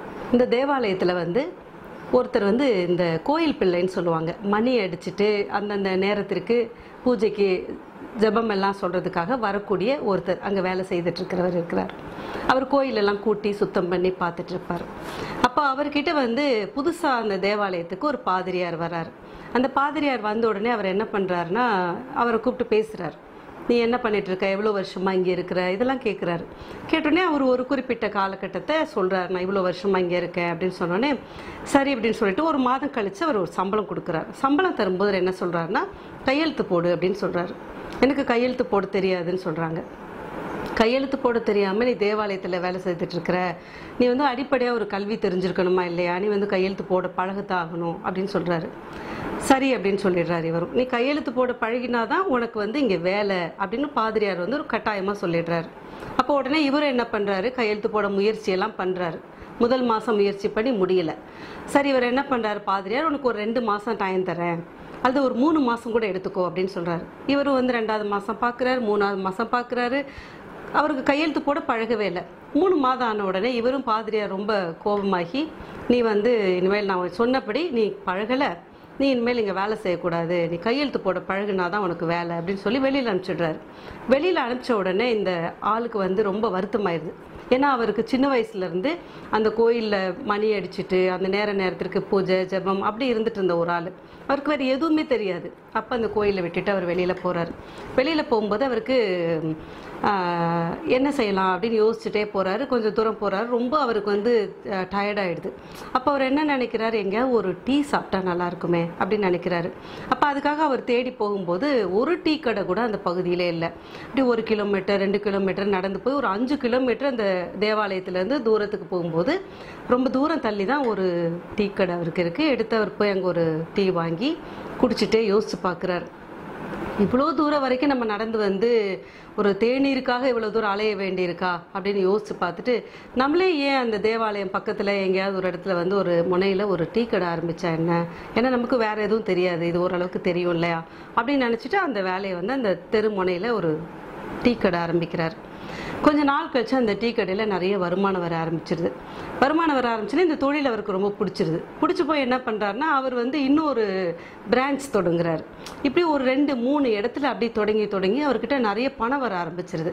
பணம் அவர்கிட்ட நிறைய இருக்கிறத பார்த்த உடனே ஒரு தடவை ஒரு வங்கியாளர் அந்த கோயிலுக்கு வரவர் இவரை பார்த்துட்டு நிறைய காசு கையில் இருக்கிறத பார்த்துட்டு கேட்குறாங்க, நீ வந்து இவ்வளோ காசை கையில் வச்சுட்டு இருக்க, இது அவ்வளோ பாதுகாப்பு இல்லை, நீ வந்து வங்கியில் வந்து நீ கணக்கு தொடங்கி அதில் நீ பணம்லாம் போட்டு எடுத்தேன்னா உனக்கு தேவைப்படும் போது நிறைய உனக்கு நாங்கள் கடன் உதவியோ மற்ற சலுகைகளும் நாங்கள் பண்ணித்தர முடியும் அப்படின்னு அவர் கேட்குறாரு.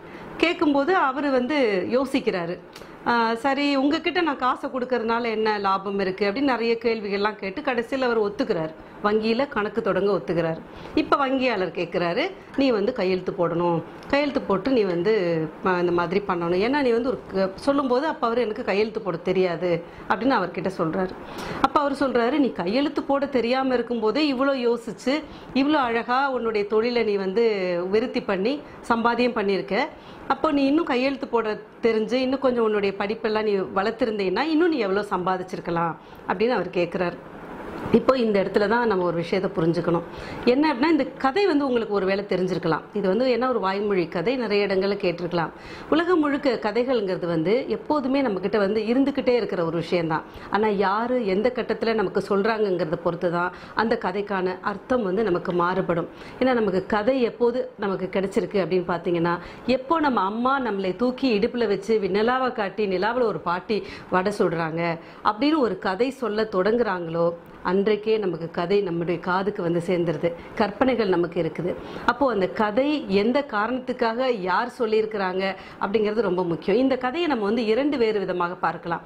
ஒன்று, நம்ம வந்து ஒரு கையெழுத்து போட தெரியாத ஒருத்தர் வந்து கையெழுத்து போட தெரியலங்கிற ஒரு காரணத்தினால வெளியேற்றப்பட்டு அவர் வந்து ஒரு கடை ஆரம்பித்து ஒரு பெரிய செல்வந்தராக பணம் நிறைய புழங்கக்கூடிய ஒரு மனிதனாக உருவாகி இருக்கிறாரு அப்படின்னு ஒரு விதமான ஒரு பார்வையில் பார்க்கலாம். ஆனால் இன்னொரு பார்வை இருக்குது. இந்த இன்னொரு பார்வை என்னன்னா, வெறும் ஏட்டுக்கல்வி மட்டும் கிடையாது வாழ்க்கை, அனுபவ கல்வியும் அவசியம்ங்கிறது தான் இந்த 2வது ஒரு பார்வை இருக்கு. இந்த அனுபவ கல்விங்கிறது அவர்கிட்ட ஏராளமாக இருக்கு. ஆனால் ஏட்டுக்கல்வியும் அவசியமா தேவைப்படுது. அப்ப இன்றைக்கு இருக்க காலகட்டத்தில் இந்த கல்வியை பற்றி நம்ம யோசிக்க வேண்டி இருக்குது. எப்படி யோசிக்கலாம் அப்படின்னு சொன்னாக்க, இப்ப எங்களுடைய தலைமுறையெல்லாம் எப்படி நாங்க வந்து படிச்சிருக்கோம் அப்படின்னா, பள்ளிக்கூடம் அப்படின்னோடனே எங்களுக்கு என்னெல்லாம் ஞாபகம் வரும் அப்படின்னு பார்த்தீங்கன்னா, ஒரு புளிய மரத்தடி, ஒரு ஆல மரத்தடி, அங்க வந்து ஒரு ஆசிரியர் வந்து ஒரு ஒரு சேர் போட்டு இருப்பார். சமயத்தில் வந்து அவரும் எங்களோட சேர்ந்து தரையில் கூட அமர்ந்திருக்கலாம். இப்படி ஒரு பள்ளிக்கூட ஞாபகம் இருக்கும். சில ஆசிரியர்களை பற்றி நினைவே பார்த்தீங்கன்னா அவர் கையில் மணிப்பெரம்பு இருக்கும் அப்படின்னு சொல்லி பெரம்பு கூட நமக்கு ஞாபகத்தில் இருக்கும். இப்படி எல்லாம் கூட நமக்கு ஆசிரியர்கள் இருப்பாங்க. ஆசிரியரை பிடிச்சதுக்காகவே பாடம் படித்த மாணவர்களாக எங்களுடைய தலைமுறையை நாங்கள் சொல்ல முடியும். ஏன்னா ஒரு வேதியியல் ஆசிரியரை பிடிச்சிருக்கு, ஒரு பூகோளம் சொல்லித்தர ஆசிரியரை பிடிச்சிருக்கு, தமிழ் ஆசிரியரை பிடிக்கும், கணித ஆசிரியரை பிடிக்கும். அப்படிங்கிற காரணத்திற்காக அதிகமான மதிப்பெண் எடுத்த மாணவர்களும் நிறைய பேர் இருந்திருக்கிறாங்க. அப்போ இந்த காலகட்டத்திலேருந்து மெல்ல மெல்ல நம்ம கல்வி முறையானது எப்படி மாறுச்சு அப்படின்னு பார்த்தீங்கன்னா, ஒரு நவீன வகுப்பறைக்குள்ளே நம்ம போனோம். நவீன வகுப்பறைக்குள்ளே போகும்போது என்ன நடந்தது அப்படின்னாக்க, நம்முடைய குழந்தைகளுக்கு நிறைய தோல்வியை கற்றுக் கொடுக்க நம்ம மறந்துடுறோம். ஒரு குழந்தை 2 குழந்தை இருக்குது வீட்டில் கூட நம்ம என்ன செய்கிறோம் அப்படின்னு சொன்னாக்க, தோல்வியை கற்றுக் கொடுக்கறதே கிடையாது. வாழ்க்கையில் தோல்வி வரும், சரிவு வரும், நமக்கு ஏமாற்றங்கள் இருக்கும், இழப்புகள் இருக்கும். அப்படிங்கிற எந்த ஒரு விஷயத்தையும் எதிர்நிலையான ஒரு மனநிலையை நம்ம குழந்தைங்களுக்கு நம்ம சொல்கிறதே கிடையாது. ஏன்னா ஏசி வகுப்பறையில் இருக்கிறோம், ஏசி காரில் போகுதுங்க பள்ளிக்கூடத்துக்கு குழந்தைங்க. அப்படி போகும்போது எல்லாமே வந்து பார்த்தீங்கன்னா ஒரு சௌகரியமான வசதியான வெற்றியை நோக்கிய ஒரு பாதையாக மட்டுமே நம்முடைய உலகத்தையும் சமூகத்தையும் நம்முடைய குழந்தைகளுக்கு நம்ம அடையாளம் காட்டக்கூடிய ஒரு காலத்துக்கு மெல்ல நகர்ந்து வந்துட்டு, இந்த இடத்துல இருந்து சடனா நமக்கு வாழ்க்கைக்குள்ளார நம்ம நுழையும் போது வாழ்க்கை எப்படி இருக்கும்னாக்க, அந்த அளவுக்கு நமக்கு வந்து ஒரு பூப்பாதையாக நம்முடைய வாழ்க்கை அமையறதில்லை.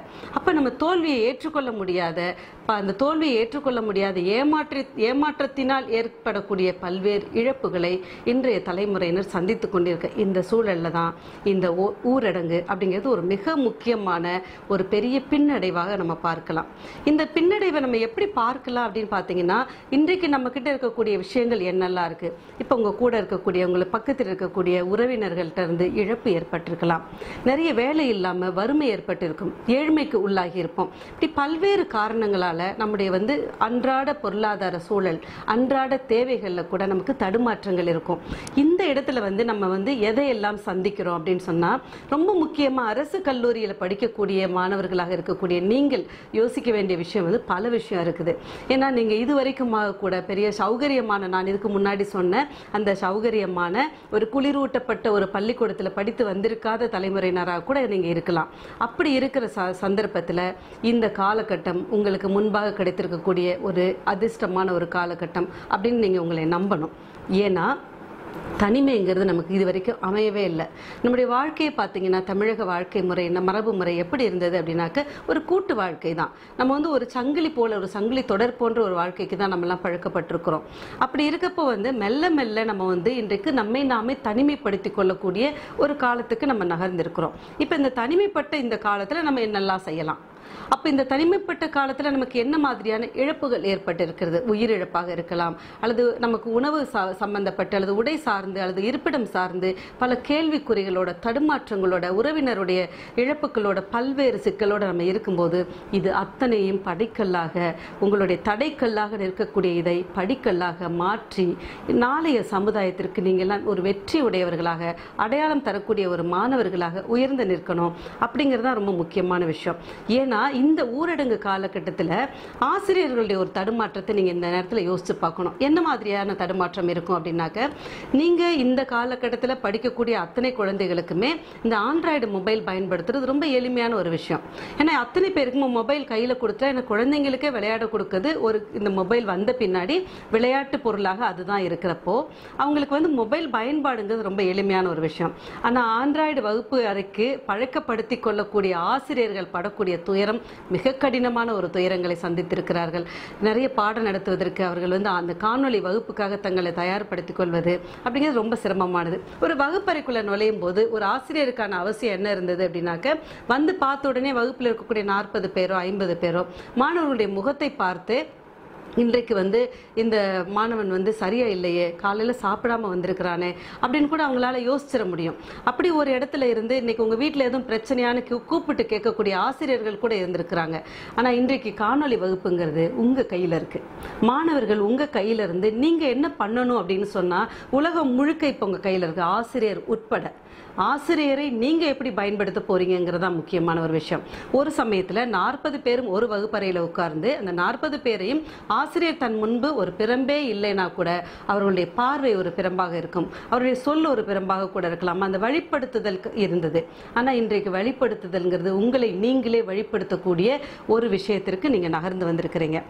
இதுதான் நம்ம விவேகானந்தர் சொல்வார். எப்படி சொல்லுவாங்கன்னா, நீங்க எல்லாரும் முன்னாடி உங்களுடைய முகம் எப்படி இருக்குது, நீங்க எப்படி செயல்படுறீங்க அப்படி இருக்கிறது அல்ல உங்களுடைய அடையாளம். யாருமே இல்லாதப்ப தனிமையில நீங்க எப்படி இருக்கிறீங்க, தனிமையில நீங்க எப்படி செயல்படுறீங்க, அதுதான் உங்களுடைய அடையாளம் சொல்லுவாங்க. அப்போ இன்றைக்கு நாம தனிமையில் இருக்கும்போது, நம்ம கையில ஒரு ஆண்ட்ராய்டு மொபைல் இருக்கும்போது நாம் எதை தேடுகிறோம் அப்படிங்கிற இடத்துல தான் நாம் நம்மை ஒரு வெற்றியாளராக, சாதனையாளராக அடையாளப்படுத்திக் கொள்ளக்கூடியவர்களாக நம்ம மாறப்போகிறோம் அப்படிங்கிறத ரொம்ப முக்கியமான ஒரு உண்மை. இந்த உண்மையை நம்ம புரிஞ்சுக்கணும் அப்படிங்கிறது தான் இந்த ஒரு விஷயம். அப்புறம் இந்த உலகம் தோன்றின காலத்திலிருந்து சில விஷயங்கள் நடந்திருக்கு. என்ன மாதிரியான விஷயம் அப்படின்னு பார்த்தீங்கன்னா, வேத காலத்தில் ஒரு கதை சொல்லுவாங்க. இந்த வேத கால கதை என்ன அப்படின்னாக்கா, யக்ஞவல்யனார் அப்படின்னு சொல்லி ஒருத்தர் இருக்கிறார். அவர் ஒரு பெரிய வேத காலத்தில் ஒரு அறிவார்ந்த அறிஞராக போற்றப்படுகிறார். அவருடைய சபையில் ஒரே ஒரு பெண் இருக்கிறாங்க. அந்த பெண் என்ன கேள்வி கேட்குறாங்க, அந்த பெண்ணுடைய பெயர் கார்கியார் அப்படின்னு ஒரு பெண் இருக்காங்க. அவங்க கேள்வியா கேட்குறாங்க, யக்ஞவல்யனார் கிட்ட நிறைய கேள்விகள் கேட்குறாங்க. அந்த கேள்விகள் கேட்கும்போது ஒரு இடத்துல எதை தெரிந்து கொண்டால் அல்லது எதை அறிந்து கொண்டால் இந்த உலகத்தில் இருக்கிற அத்தனையும் அறிந்து கொள்ள முடியுமோ அப்படிப்பட்ட ஒரு கேள்வி என்கிற பொருளை தரக்கூடிய இடத்தில் ஒரு கேள்வி வரும்போது அது விவாதமாகி அவர் சொல்றாரு, நீங்க இதை தெரிஞ்சுக்க கூடாது அப்படின்னு சொல்லி பெண்ணாக இருக்கிற காரணத்தினால் அந்த கேள்வியை அவர் தடை செய்கிறார். அந்த கேள்விக்கான பதிலை கேட்கக்கூடாதுன்னு சொல்றாரு. அப்படி மீறி நீ இந்த கேள்விக்கான பதிலை நீ தெரிஞ்சுக்கிட்டேனாக்க உன்னுடைய தலை சுக்குநூறாக வெடித்து போய்விடும் அப்படின்னு சொல்றாரு. இப்ப இன்றைக்கு நாம் கேட்கக்கூடிய பல்வேறு கேள்விகளுக்கு தடையாக எப்படி ஒரு அச்சம் நிகழ்த்தப்படுது அப்படின்னு சொன்னாக்க, இதை நீ தெரிஞ்சுக்கிட்டேனாக்க உன்னோட தலை சுக்குநூறா உடைஞ்சு போயிடும் சொல்ற அளவுக்காக பல்வேறு விஷயங்கள் நமக்கு தடைப்படுத்தப்பட்டு கொண்டே கூட இருக்கலாம். ஆனால் அந்த தடையை உடைக்கக்கூடிய, தடையை தாண்டி வரக்கூடிய ஒரு மனோ வலிமையை தான் இன்னைக்கு நம்ம கை கொள்ள வேண்டிய அவசியம் இருக்கு அப்படின்னு நம்ம சொல்லணும். அப்ப எதை கொண்டு கை கொள்ளலாம் அப்படின்னு சொல்லி நம்ம ஒரு கேள்வி வைக்கலாம் இல்லையா? நம்முடைய பழமையை நம்ம மறக்கவே கூடாது. இன்றைக்கு உங்க கையில் இருக்கக்கூடிய மிக முக்கியமானது தமிழ் மாணவர்களாகி இருக்க உங்களுக்கு கிடைச்சிருக்கக்கூடிய ஒரு பெரிய வரப்பிரசாதம் அப்படின்னு சொல்லலாம். அந்த வரமாக நீங்க எதை எடுத்துக்கலாம்னா, நம்ம கிட்ட இருக்கக்கூடிய பழந்தமிழ் இலக்கியங்களை நீங்க எடுத்துக்கொள்ளலாம். சங்க இலக்கியத்தை கையில் எடுத்துக்கொள்ளலாம், புறநானூரை படிக்கலாம், புறநானூரில் இருக்கக்கூடிய சில குறிப்பிட்ட பகுதிகளை தேர்ந்தெடுத்து படிக்கலாம், திருக்குறளை படிக்கலாம். அப்போ அந்த திருக்குறளை நீங்க இதுவரைக்கும் படித்து வந்தது ஒரு விஷயமாக இருக்கும். எப்படி படிச்சிருப்போம் அப்படின்னா, மனப்பாட பகுதியாக படிச்சிருப்போம். அப்படி மனப்பாட பகுதியாக இல்லாமல் அதை நம்முடைய வாழ்க்கைக்கு உகந்த கல்வியாக அதை இருக பற்றி கொள்ளக்கூடிய இடத்துல அதை ஒரே ஒரு திருக்குறளை எடுத்து ஒட்டுமொத்த வாழ்க்கைக்கும் நாம் பற்றி கொள்ளலாம். இதனால் இவன் முடிக்கும் என்றாய்ந்து அதனை அவன் கண் விடல். அவ்வளவுதான். இந்த ஒரே ஒரு திருக்குறள் வரியை தான் எனக்கு எங்க அப்பா சொன்னார், நான் என்னுடைய மகனுக்கு சொல்கிறேன்.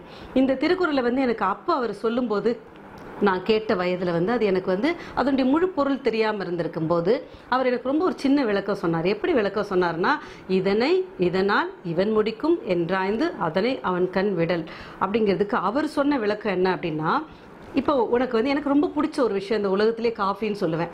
அப்போ அவர் சொன்னார், உனக்கு காஃபி ரொம்ப பிடிக்கும் இல்லையா, முதல்ல உனக்கு காஃபின்னா என்னன்னு தெரியணும்.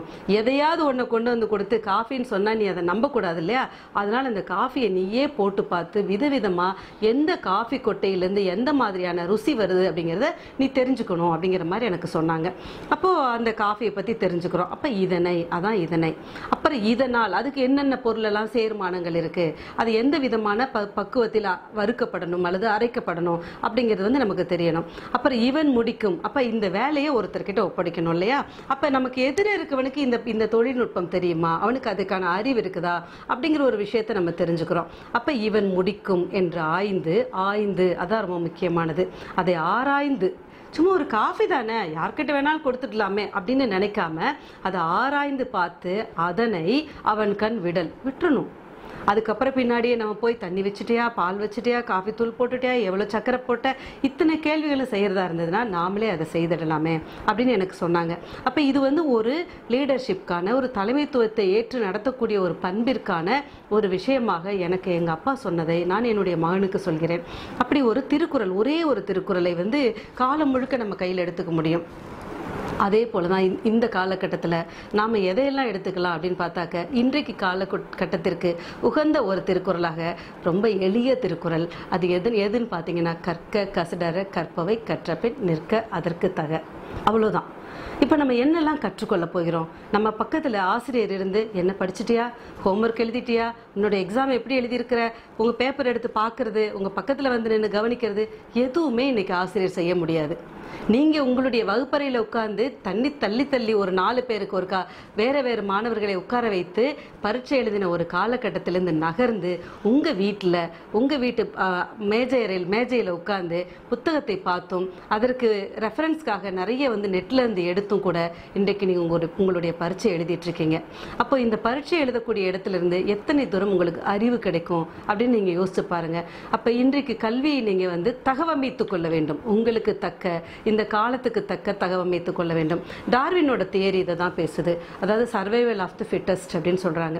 அப்போ அந்த சர்வைவல் ஆஃப் தி ஃபிட்டஸ்ட்னா எது வலுத்தது வெல்லும் அப்படின்னு சொன்னா, வலிமையானதுங்கிறது உடல் வலிமையானது மட்டும் கிடையாது, இன்றைக்கு மனோ வலிமையானது தான் வெல்லும் அப்படின்னு சொல்ல முடியும். இன்றைக்கு இருக்கக்கூடிய இந்த நோய் அச்சம் அப்படிங்கிற விஷயத்தை நாம வந்து தடையை தகர்த்து நம்ம வெளியில வரணும்னா, நம்ம கிட்ட வந்து இந்த மனதில் இருக்கக்கூடிய வலிமை தான் உடலுக்கும் எதிர்ப்பு சக்தியாக மாறும். இந்த உடலுக்கு எதிர்ப்பு சக்தியாக மாறி இன்றைக்கு நாம் வலிமையோடு இந்த உலகத்தில் இருக்கக்கூடிய இன்றைக்கு நிகழ்ந்து கொண்டிருக்கக்கூடிய இந்த ஊரடங்கு காலகட்டத்தின் நோய் அச்சத்தை மீட்டு நாம் நகர்ந்து வர வேண்டிய ஒரு அவசியம் இருக்கிற இடத்துல நம்முடைய கல்வியை நாம் எப்படி எடுத்துக்கிறோம் அப்படின்னு சொன்னா, நாம் இன்றைக்கு எல்லோரும் நம்மை தனிமைப்படுத்தி கொண்டு எதையெல்லாம் தேடி வாசிக்கிறோமோ அந்த இடத்தில் நாம் வெற்றியாளர்களாக நாம் மாறப்போகிறோம் என்பது மிக மிக உறுதியான ஒரு விஷயம். இந்த கல்வியை நாம் எப்படி படிச்சுக்கலாம் அப்படிங்கிறது இன்னொரு எளிமையான ஒரு விஷயத்தை உங்களுக்கு நான் சொல்றேன். நீங்க எல்லாம் கடல் பார்த்துருப்பீங்க. உங்களுக்கு கொஞ்சம் பக்கமான பகுதியை நான் நினைக்கிறேன். கடலுக்கு போனீங்கன்னா கடல் பார்ப்பீங்க. பக்கத்தில் இருக்கக்கூடிய வேளாங்கண்ணி போயிருக்கலாம், நாகப்பட்டினத்துக்கு கடலுக்கு போயிருக்கலாம். அப்போ நீங்கள் கடலுக்கு போகும்போது அந்த கடலை பார்த்துட்டு நம்ம திரும்பி வந்துடுவோம். எப்படி கடல் பார்க்குறோம்? நிறைய பேர்கிட்ட போய் கடல் எப்படி இருக்குன்னு கேட்போம். எப்படி இருக்குன்னு கேட்டால் கடல்னா நீளமாக இருக்குது அப்படின்னு சொல்லுவோம். அதோடைய வண்ணம் நமக்கு ஈர்க்கும். சிலர்கிட்ட கடலை கேட்கும்போது கடல்னா உப்புன்னு சொல்லுவாங்க, கடல்னா மீனுன்னு சொல்லுவாங்க, அந்த வாசனை எனக்கு பிடிக்கும்னு சொல்லுவாங்க. இன்னும் சிலர் வந்து அங்கே இருக்கக்கூடிய காற்று எனக்கு ரொம்ப பிடிக்கும்னு சொல்லுவாங்க. அப்போ இந்த மாதிரி கடலை நம்ம எப்படி பார்க்கிறோம்? அந்த கடலை உப்பாக நாம் எடுத்துக்கிறோமா, காற்றாக எடுத்துக்கிறோமா, மணலாக எடுத்துக்கொள்கிறோமா, அல்லது அதில் இருக்கக்கூடிய நிறமாக எடுத்துக்கொள்கிறோமா அப்படிங்கிறதெல்லாம் தாண்டி இன்னும் கொஞ்சம் சற்று ஆழமாக உள்ள போனோம்னா, யார் கடலில் மூழ்கி முத்தெடுக்க போகிறோமோ அதுவும் இருக்கிறது. கடல் என்றால் முத்து என்று சொல்கிறவர்கள் இருக்கிறார்கள். இன்னும் ஒரு படி மேலே போகலாம். எப்படின்னா, கடல்னு சொன்னா அந்த கடலுக்குள்ளார இறங்கி நம்ம வந்து இன்னொரு புதிய நிலத்தை கண்டடைந்த ஒரு வாஸ்கோட காமா போல ஒரு புதிய நிலத்தை காணுகிறவர்களாக கூட கடலை நம்ம பார்க்கலாம். கல்விங்கிறது அப்படிதான், புதிய நிலத்தை கண்டறியக்கூடிய ஒரு தேடல். அந்த தேடலை இந்த பருவத்தில் நீங்கள் அத்தனை பேரும் செய்ய வேண்டும் என்பதை என்னுடைய ஒரு விருப்பமாகவும், நான் ஒரு படைப்பாளராக அல்லது வாசிக்கிறவளாக அல்லது எழுதுகிறவளாக உங்களுக்கு நான் அடையாளம் அறியப்பட்டிருந்தாலும், ஒரு கவிஞராக எழுத்தாளராக நான் செய்து கொண்டிருக்கிற வேலையை விட நான் இன்னமும் என்னை வாசகியாக வைத்துக்கொண்டு ஒவ்வொரு சிறிய புத்தகத்தையும் அல்லது ஒவ்வொரு சிறிய வரியாக யாராவது ஒருவர் புதியதாக எழுதிய ஒரு விஷயத்தையும் கூட, எப்படி பழந்தமிழ் இலக்கியத்தில் எனக்கு ஆர்வம் இருக்கிறதோ, சங்க இலக்கியத்தை தேடி தேடி வாசித்து அதில் ஒரு முனைவர் பட்டத்தை பெற்றுக்கொண்டேனோ, அதே போல இன்றைக்கு புதியதாக எழுத வரக்கூடிய ஒவ்வொருவரையும் தேடி நான் வாசிக்கிறவளாக இருக்கிறேன். இந்த வாசிப்பு தான் என்னை இன்றைக்கு உங்களோடு இணைத்திருக்கிறது. இந்த தமிழால் நாம் இணைந்திருக்கிறோம். இந்த தமிழ் உங்களை இந்த உலகம் முழுக்க எடுத்துக்கொண்டு போய் சென்று உங்களை அடையாளம் காட்டும். அறிவியல் படிக்கலாம், கணிதம் படிக்கலாம், விஞ்ஞானத்தில் நீங்கள் எதை வேண்டுமானாலும் படிங்க. அதுவெல்லாம் நம்முடைய வாழ்க்கைக்கான அறிவுக்கான ஒரு தேடலாக இருக்கும். ஆனால் தமிழ் படிக்கக்கூடிய மாணவர்களுக்கு உணர்வுக்கான தேடலை, இந்த உணர்வை, இந்த வாழ்க்கையை அர்த்தமுள்ள வாழ்க்கையாக, நம் எதிரே இருக்கக்கூடிய ஒரு மனிதனை ஒரு படி மேலாக நாம் புரிந்து கொள்ளக்கூடியவர்களாக, ஒரு அனுசரணையோடு நாம் நடந்து கொள்ளக்கூடியவர்களாக, இந்த உலகம் முழுக்க இருக்கக்கூடிய சமூக இயக்கத்தை ஒரு உறவு சார்ந்த, ஒரு அன்பு நிலை சார்ந்த ஒரு இயக்கமாக, அதனுடைய உராய்வு தன்மை இல்லாமல் ஒரு உயவு பொருளாக நம்முடைய இலக்கியம் நமக்கு அமைந்திருக்கும் என்று கூறிக்கொண்டு, இந்த ஒரு நல்ல வாய்ப்பை எனக்கு கொடுத்த திருவாரூர் திருவிக கலைக்கல்லூரி ஆசிரியர்கள் மற்றும் துறை தலைவர் அத்தனை பேருக்கும் என்னுடைய அன்பையும் நன்றியை மீண்டும் ஒருமுறை தெரிவித்துக் கொள்கிறேன். வணக்கம். பட்டங்கள் ஆள்வதும் சட்டங்கள் செய்வதும் பாரினில் பெண்கள் நடத்து வந்தோம், 8 மறுவினில் ஆணுக்குங்கே பெண் இழைப்பில்லை காணென்று கும்மியடி. அனைவருக்கும் வணக்கம். நான் உங்கள் முன் அறிமுகப்படுத்த இருப்பது நம் கல்லூரியில், அதாவது திருவிக அரசு கலைக்கல்லூரியில் 2013-16 தமிழ் உயராய்வுத் துறையில் இளங்கலை பட்டம் பெற்றவர்.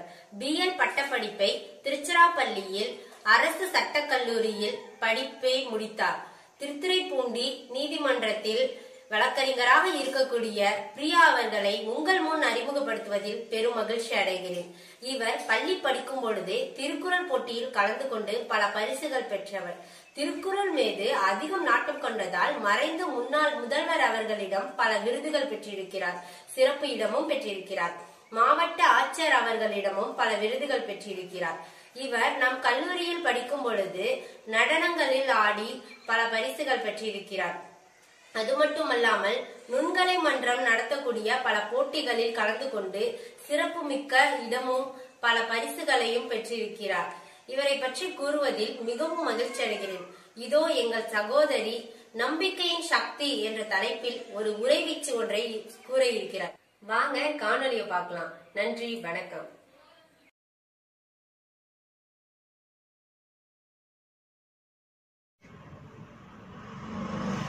அனைவருக்கும் என்னுடைய இனிய அழகான வணக்கங்கள். நான் உங்க AK பிரியா. நான் ஸ்கூல் படிச்சது எல்லாமே வள்ளியூர் தேசிகர் மேல்நிலை பள்ளியில. அதுக்கப்புறம் என்னோட UG காலேஜ் நம்ம திருவாரூர்ல இருக்கிற திருவிக அரசு கலைக்கல்லூரியில முடிச்சுட்டு 2013-2016 பேட்ச்ல முடிச்சுட்டு அதுக்கப்புறம் என்னோட சட்டப்படிப்பு வந்து திருச்சி அரசு சட்டக்கல்லூரியில முடிச்சுட்டு இப்ப திருத்துறைப்பூண்டி மாவட்ட உரிமையியல் நீதிமன்றத்துல ஒரு இளம் வழக்கறிஞரா இருக்கேன். அவங்க எல்லாருக்கும் ஒரு சின்ன கதை. ஒரு நாட்டோட ராஜா அவரோட வாழ்க்கையில அவர் தோல்வி அப்படின்ற ஒன்ன பார்த்ததே கிடையாது. ஒரு நாள் அந்த நாட்டை சுத்தி பாக்குறதுக்காக அந்த ராஜா ஒரு வழியில போயிட்டு இருக்காரு. போற வழியில ஒரு முனிவனை சந்திக்கிறாரு. அந்த முனிவர் சொல்றாரு, எப்படி இருக்கீங்க ராஜா அப்படின்னு கேக்குறாரு.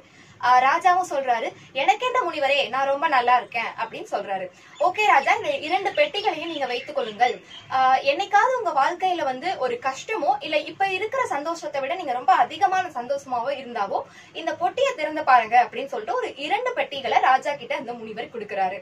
2 பெட்டிகளையும் எடுத்துக்கிட்டு ராஜா தன்னோட அரண்மனைக்கும் போயிடுறாரு. கொஞ்ச நாள் ஆகுது. அந்த போர்ல வந்து ராஜா முதல் முறையாக தோல்வியை தழுவுறாரு. தோல்வி அடைஞ்ச ராஜாவை எதிர்நாட்டு மன்னர் என்ன பண்றாரு, ஒரு நாடு விட்டு நாடும் கடத்திடுறாரு.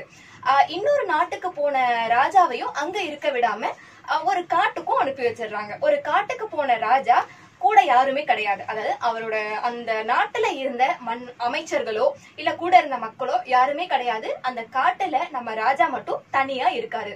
இப்ப அந்த ராஜாவுக்கு நம்ம முனிவரோட ஞாபகம் வருது. அன்னைக்கு ஒரு நாள் சொன்னாரு இல்லையா, ரொம்ப சந்தோஷமா இருந்தாலோ இல்ல ரொம்ப கஷ்டத்துல இருந்தாலோ இந்த பெட்டியை திறந்து பாருங்க அப்படின்னு சொல்லி ஒரு 2 பெட்டி கொடுத்தாரு இல்லையா.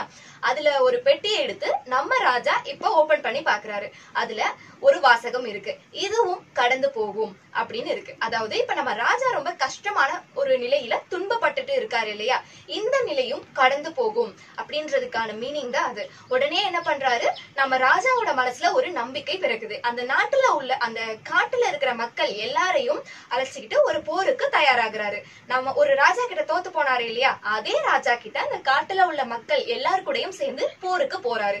அந்த போர்ல அவர் நம்பிக்கையோட செயல்பட்டதுனால அந்த போர்ல ஒரு வெற்றியும் அடைகிறாரு.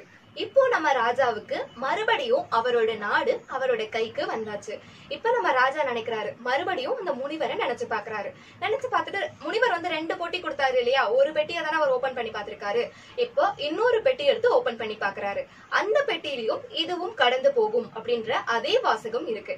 இதுல இருந்து நமக்கு என்ன தெரியுது அப்படின்னா, நம்ம வாழ்க்கையில தோல்விகளும் வந்துட்டு போகலாம், அதே மாதிரி வெற்றிகளும் வந்துட்டு போகலாம். தோல்விகள் வந்தா அதை ஒரு அனுபவமா எடுத்துக்கணும். வெற்றி கிடைச்சதுன்னா அதை தக்க வச்சுக்கிறதுக்கான வழியை தேடணும் அப்படின்றதுதான் இந்த கதையோட அர்த்தமா இருக்கு. நிறைய பேர் சொல்லுவாங்க, எனக்கு என் வாழ்க்கை முழுவதுமே ஒரே பிரச்சனையா தான் இருக்கு, ஒரே பிரச்சனை பிரச்சனை பிரச்சனை அப்படின்னு சொல்லுவாங்க. நம்ம வாழ்க்கையில 1000 பிரச்சனைகள் வந்தாலும் அதை ஒரு சவாலா எடுத்துக்கிட்டு நம்ம முன்னேறணும் அப்படின்னா நம்மளோட அந்த பிரச்சனைகள் எல்லாமே சவாலா முறியடிக்கப்பட்டு அது ஒரு வெற்றியாவே நம்ம தேடி வரும். நிறைய பேர் சொல்லுவாங்க, என் வாழ்க்கை முழுவதுமாவே ஒரே பிரச்சனையா இருக்குங்க அப்படின்னு சொல்லுவாங்க. நம்ம வாழ்க்கையில 1000 பிரச்சனைகள் வரும். அந்த பிரச்சனைய சால்வ் பண்ண நமக்கு தேவையான ஒண்ணு மன தைரியம். அந்த மன தைரியம் தாங்க நம்பிக்கை அப்படின்னு சொல்றது. நிறைய பேருக்கு வாழ்க்கை ஸ்மூத்தா போயிட்டு இருந்ததுன்னா அந்த வாழ்க்கையோட சுவாரஸ்யம் அப்படின்றது நமக்கு தெரியாமலே போயிடும். நம்ம ஸ்கூல் படிக்கும் போது நம்ம அப்பா கிட்ட பெரும்பாலும் எல்லா மாணவர்களும் கேட்கறது என்ன அப்படின்னா, அப்பா எனக்கு ஒரு போன் வாங்கி கொடுங்க அப்படின்றதுதான். உடனே அப்பா சொல்லுவாரு, 10வது படிக்கும் போது நீ ஸ்கூல் ஃபர்ஸ்டோ இல்ல ஒரு 400 above நீ மார்க் எடுத்தீங்கன்னா கண்டிப்பா நான் உனக்கு ஒரு போன் வாங்கி தரேன் அப்படின்ட்டு. நம்ம அந்த மார்க்கை வாங்கணும்ன்றதுக்காக போராடுறதை விட அந்த புது போனை நம்ம அப்பா கிட்ட இருந்து வாங்கணும்ன்றதுக்காக போராடுறதுதான் அதிகமா இருக்கும். அந்த அனுபவம் இருக்கு இல்லையா, அந்த வெற்றிக்காக நம்ம போராடுறோம் இல்லையா, நிறைய மார்க் ஸ்கோர் பண்ணணும் அப்படின்னு நினைச்சு நம்ம போராடுறோம் இல்லையா, அதுதான் நம்மளோட நம்பிக்கை. நம்மளால முடியும், நம்மள மோட்டிவ் பண்றாங்க இல்லையா, அதுதான் நம்பிக்கை. நம்ம வாழ்க்கையில பிரச்சனைகளை ஃபேஸ் பண்ணதான் நம்மளோட செல்ஃப் கான்பிடன்ஸ் லெவல் இன்க்ரீஸ் ஆகும். ஒவ்வொருத்தருக்கும் ஒரு வீக்னஸ் இருக்கும். சில பேர் எனக்கு டீ மட்டும் தான் பிடிக்கும் அப்படின்னு சொல்லுவாங்க. சில பேர் நான் காஃபி மட்டும் தான் சாப்பிடுவேன் அப்படின்னு சொல்லுவாங்க. நம்ம பழக்கப்பட்ட ஒரு விஷயத்த என்னால இது பண்ணாம இருக்கவே முடியாது அப்படின்னு சில பேர் சொல்லுவாங்க. நம்ம பண்ணாம இருக்கவே முடியாதுன்னு சொன்ன ஒரு விஷயத்துல இருந்து நம்ம என்னைக்கு வெளியில வரோமோ அதுதாங்க நம்ம வீக்னஸ முறியடிக்கிறது. நம்ம பழக்கப்பட்ட ஒரு விஷயத்தை நம்மளால பண்ணாம இருக்க முடியும் அப்படின்னு ஒரு நிலை வந்தா நம்ம வீக்னஸை நம்ம முறியடிச்சிட்டோம் அப்படின்னு அர்த்தம். அதே மாதிரிதான் ஒவ்வொருத்தருக்கும் ஒவ்வொரு வீக்னஸ் இருக்கிற மாதிரி ஒவ்வொருத்தருக்கும் ஒரு பிளஸ் பாயிண்ட், தனித்திறமை, அதாவது ஒரு ஸ்ட்ரென்த் இருக்கும். நம்ம ஸ்ட்ரென்த் அப்படின்றது என்னன்னா, நிறைய பேர் நம்ம ஸ்கூல் படிக்கும் போது சொல்லுவாங்க இல்லையா, உன் ஹேண்ட் ரைட்டிங் ரொம்ப அழகா இருக்கு, நீங்க ரொம்ப நல்லா பாடுறீங்க, ரொம்ப நல்லா எழுதுறீங்க அப்படின்ற மாதிரி நிறைய சொல்லுவாங்க. ஒவ்வொருத்தருக்கும் ஒரு பிளஸ் பாயிண்ட் இருக்கும். அதுதான் நம்மளோட தனித்திறமை அப்படின்றது. தெரியாத ஒரு வேலை நம்ம பயணிக்கிறதை விட தெரிஞ்ச நம்ம கிட்ட உள்ள பிளஸ் பாயிண்ட், நம்ம கிட்ட உள்ள ஒரு தனித்திறமையை வளர்த்துக்கிட்டு அந்த பாதையை நோக்கி நம்ம பயணிக்கும் பொழுது வெற்றின்ற அந்த இலக்கை நம்மளால சீக்கிரமே அடைய முடியும். அதே மாதிரி புதிய புதிய விஷயங்கள்ல நம்ம எப்போதுமே அப்டேட்டா இருக்கணும். இன்னைக்கு நம்ம சமூகத்துல எவ்வளவோ புதிய புதிய விஷயங்கள் நடந்துட்டு இருக்கு. நம்ம ஒரு பாதையில போயிட்டு இருக்கோமா, அதுக்கு தேவையானது இது மட்டும்தான் அப்படின்னு சொல்லி அந்த பாதையில நம்ம போகாம இன்னும் என்னென்ன விஷயங்கள்லாம் நடந்துட்டு இருக்குன்ற எல்லா விஷயத்திலயும் நம்ம அப்டேட்டா இருந்தோம்னா நம்ம வெற்றிக்கு அதுவும் உறுதுணையாக இருக்கும். சில பேர்கிட்ட போய் என்னப்பா எப்படி இருக்கு உன் வாழ்க்கை அப்படின்னு கேட்டோம்னா அவங்க சொல்லுவாங்க, என் வாழ்க்கையெல்லாம் நல்லா இருக்கணும்னா என் வாழ்க்கைய ஏதாவது பெரிய புதையெல்லாம் கிடைச்சாதான் உண்டு, இல்ல திடீர்னு ஏதாவது அதிசயம் நடந்தாதான் உண்டு அப்படின்னு சொல்லுவாங்க. நம்மளுடைய வாழ்க்கை அழகா அமையணும்னா நம்ம வாழ்க்கையில அதிசயமோ புதையலோ கிடைக்கணும் அப்படின்லாம் கிடையாது. நம்ம வாழ்க்கையில நம்மளோட இலக்குகள் அழகானதாக அமைந்தாலே நம்மளுடைய வாழ்க்கை அதிசயமாக மாறிவிடும். நம்முடைய சிந்தனைகள் எந்த அளவுக்கு தரமாக அமைகின்றதோ அந்த அளவுக்கு தான் நம்ம வாழ்க்கையும் தரமாக அமையும். சில பேர் அவங்களுக்கு பேக்ரவுண்ட் நல்ல வெல் பேக்ரவுண்ட் இருக்கும், நிறைய வசதியோட இருப்பாங்க. அவங்களுக்கெல்லாம் அவங்க தேடுற அந்த வெற்றின்றது ரொம்ப ஈஸியாவே கிடைச்சிடும்.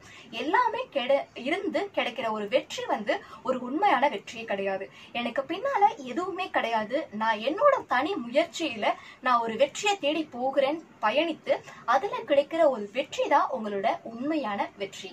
அப்படி ஒரு பாதையில நீங்க போகும்பொழுது அந்த பாதையில உங்களுக்குன்னு நிறைய பிரச்சனைகள், அவமானங்கள், கஷ்டங்கள், துரோகங்கள் இது மாதிரி நிறைய ஏற்படலாம். இதை எல்லாத்தையும் கடந்து நீங்க பெறுற அந்த முழுமையான வெற்றி தான் உண்மையான வெற்றி அப்படின்னு சொல்லலாம். இது எல்லாத்துக்குமே ஆதாரமா விளங்குறது எது அப்படின்னா உங்களோட நம்பிக்கை.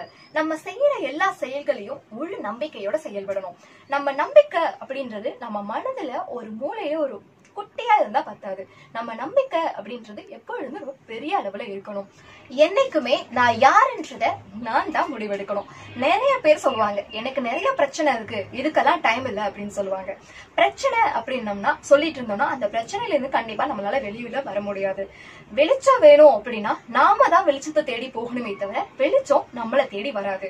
அதே மாதிரிதான் ஒரு பிரச்சனை அப்படின்னா பிரச்சனைக்கான தீர்வை தேடி நம்ம தான் போகணுமே தவிர பிரச்சனைக்கான தீர்வுன்றது நம்மளை தேடி வரப்போறதே கிடையாது. நம்ம போற பாதையில ஒரு முள்ளை பார்த்தோம் அப்படின்னா ஒண்ணு அந்த முள்ளை தாண்டி போயிடுவோம், இல்லையா அதை தூக்கி தூரமா போட்டுட்டு போவோம். அதே மாதிரிதான் நம்ம வாழ்க்கையில பிரச்சனை அப்படின்றதும் பிரச்சனைய பார்த்து ஒண்ணு நம்ம விலகி போயிடணும், இல்லையா தூக்கி தூரம் போட்டுட்டு போகணும். ரெண்டுல ஏதாவது ஒண்ணு செய்யும் பொழுதுதான் அந்த பிரச்சனைக்கான தீர்வு கிடைக்குது.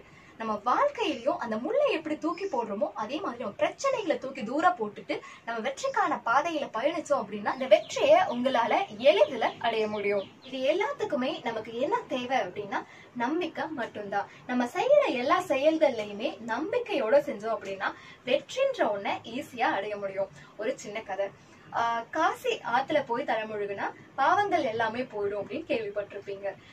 ஒரு நாள் நம்ம மக்கள் எல்லாருமே காசி ஆத்தை நோக்கி போனாங்க. அந்த காசி ஆத்தோட நதிக்கரையில ஒரு முனிவர் இருந்தாரு. அவர் சொல்றாரு, இந்த நதியில போயிட்டு தலைமுழுகி எழுந்திருக்கிற எல்லாருக்குமே அவங்க செய்யற பாவங்கள் எல்லாமே கழிந்துடும் அப்படின்னு சொல்றாரு. நம்ம மக்கள் எல்லாரும் அதே மாதிரி போய் தலைமுழுகி எழுந்திருக்கிறாங்க. இத பார்த்துட்டு இருக்க சிவனும் பார்வதியும் என்ன சொல்றாங்க அப்படின்னா, பார்வதி போய் சிவன் கிட்ட கேக்குறாங்க, எல்லாருமே பாவத்தை போக்கிட்டு சொர்க்கத்துக்கு வந்துட்டாங்க அப்படின்னா சொர்க்கத்துல இடம் இல்லாம போயிடுமே அப்படின்னு சொல்றாரு. உடனே நம்ம பார்வதி போய் சிவன் கிட்ட கேக்குறாங்க, எல்லாருமே பாவத்தை போக்கிட்டு சொர்க்கலோகத்துக்கு வந்துட்டா சொர்க்கத்துல இடம் இல்லாம போயிடுமே அப்படின்னு நம்ம பார்வதி சிவன் கிட்ட கேக்குறாங்க.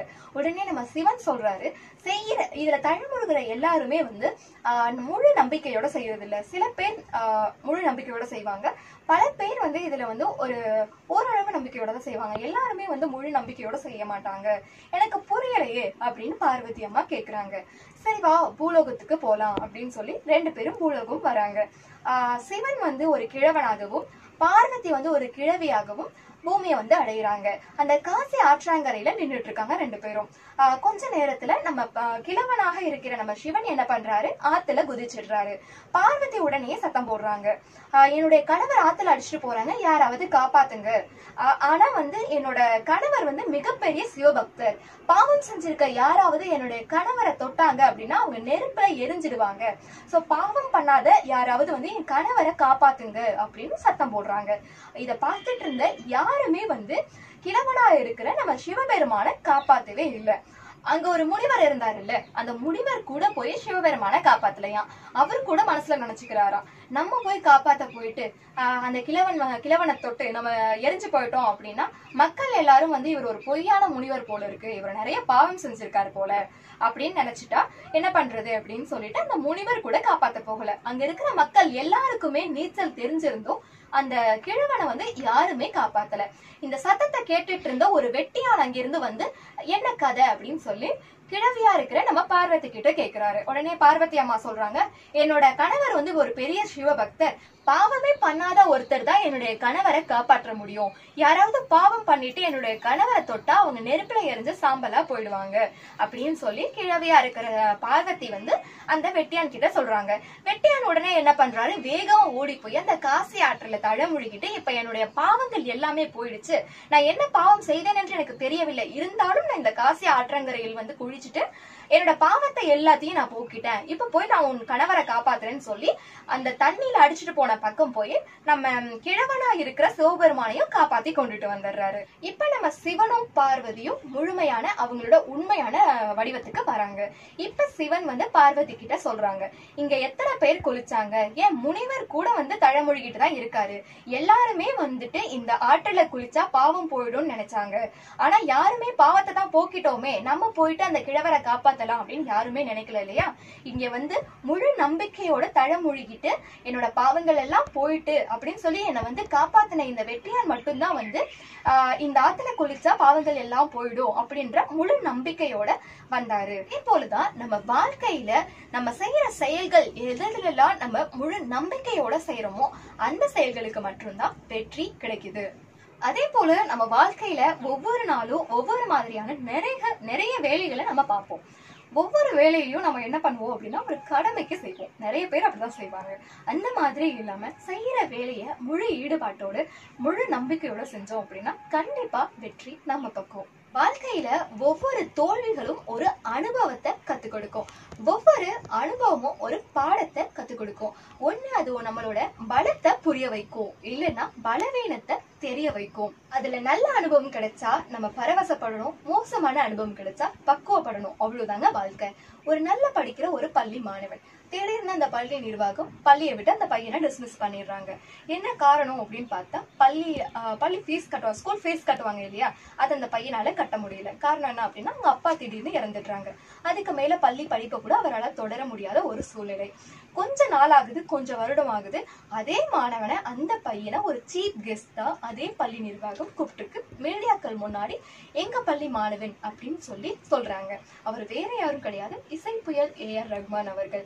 அவருக்கு ஒரு வெல் பேக்ரவுண்ட் கிடையாது, ஒரு நல்ல ஒரு சப்போர்ட்டரும் யாரும் கிடையாது. அவங்க அப்பாவும் கொஞ்ச நாள்ல இறந்துடுறாங்க. அப்படி ஒரு சூழ்நிலையில இருந்து வந்த அவர் இன்னைக்கு இப்படி ஒரு நிலையில இருக்காரு அப்படின்னா அதுக்கு முழுமையான காரணம் அவருடைய நம்பிக்கை மட்டும்தான். ஒரு காலத்துல நாங்கெல்லாம் காலேஜ் படிக்கிற ஒரு நேரத்துல காலேஜ்ல வந்து ஒரு ப்ரோக்ராம் பண்ணணும்னாலோ, ஒரு ஃபங்க்ஷன் பண்ணணும் அப்படின்னாலோ, இல்லை நான் வந்து ரொம்ப நல்லா டான்ஸ் பண்ணுவேன், நான் ஒரு டான்ஸ் பண்ணணும் அப்படின்னாலோ, ஒரு நாள் ஃபுல்லா போய் கல்லூரி நிர்வாகத்துல பெர்மிஷன் வாங்குறதுக்காக ஒரு டிபார்ட்மெண்ட் ஃபுல்லா நின்றுட்டு இருந்த காலம் போய் உங்க தனி திறமையை வெளிப்படுத்துறதுக்கு உங்க கல்லூரி நிர்வாகமே வந்து ஒரு அழகான பிளாட்ஃபார்மை உருவாக்கி கொடுத்திருக்காங்க.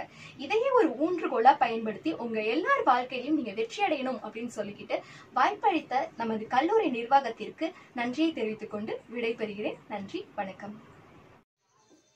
திருவிக அரசு கலைக்கல்லூரி, தமிழ் உயராய்வுத்துறை மற்றும் வேல் அறக்கட்டளை இணைந்து வழங்கிய இன்றைய ஆளுமைகளும் நாளை ஆளுமைகளும் என்ற தலைப்பின் கீழ் சிறந்த உரைகளை எங்களுக்கு வழங்கிய 5 சாதனை பெண்மணிகளுக்கும் எங்களது நன்றியை தெரிவித்துக் கொள்கிறோம். அது மட்டுமல்லாது இந்த வாய்ப்பினை எங்களுக்கு நல்கிய திருவிக அரசு கலைக்கல்லூரி முதல்வர் அவர்களுக்கும், தமிழ் உயராய்வுத்துறையின் துறை தலைவர் அவர்களுக்கும் மற்றும் பேராசிரியர் பெருமக்களுக்கும் எங்களது நன்றிகளை தெரிவித்துக் கொள்கிறோம். அது மட்டுமல்லாது இதுவரை இந்த காணொளியை கண்டு பயன்பெற்ற ரசித்த அனைத்து நேயர்களுக்கும் எங்களது மனமார்ந்த நன்றிகளை தெரிவித்துக் கொள்கிறோம். நன்றி, வணக்கம். இந்த வீடியோ உங்களுக்கு பிடிச்சிருந்தா லைக் பண்ணுங்க, ஷேர் பண்ணுங்க, கமெண்ட் பண்ணுங்க, மறக்காம சப்ஸ்கிரைப் பண்ணிடுங்க.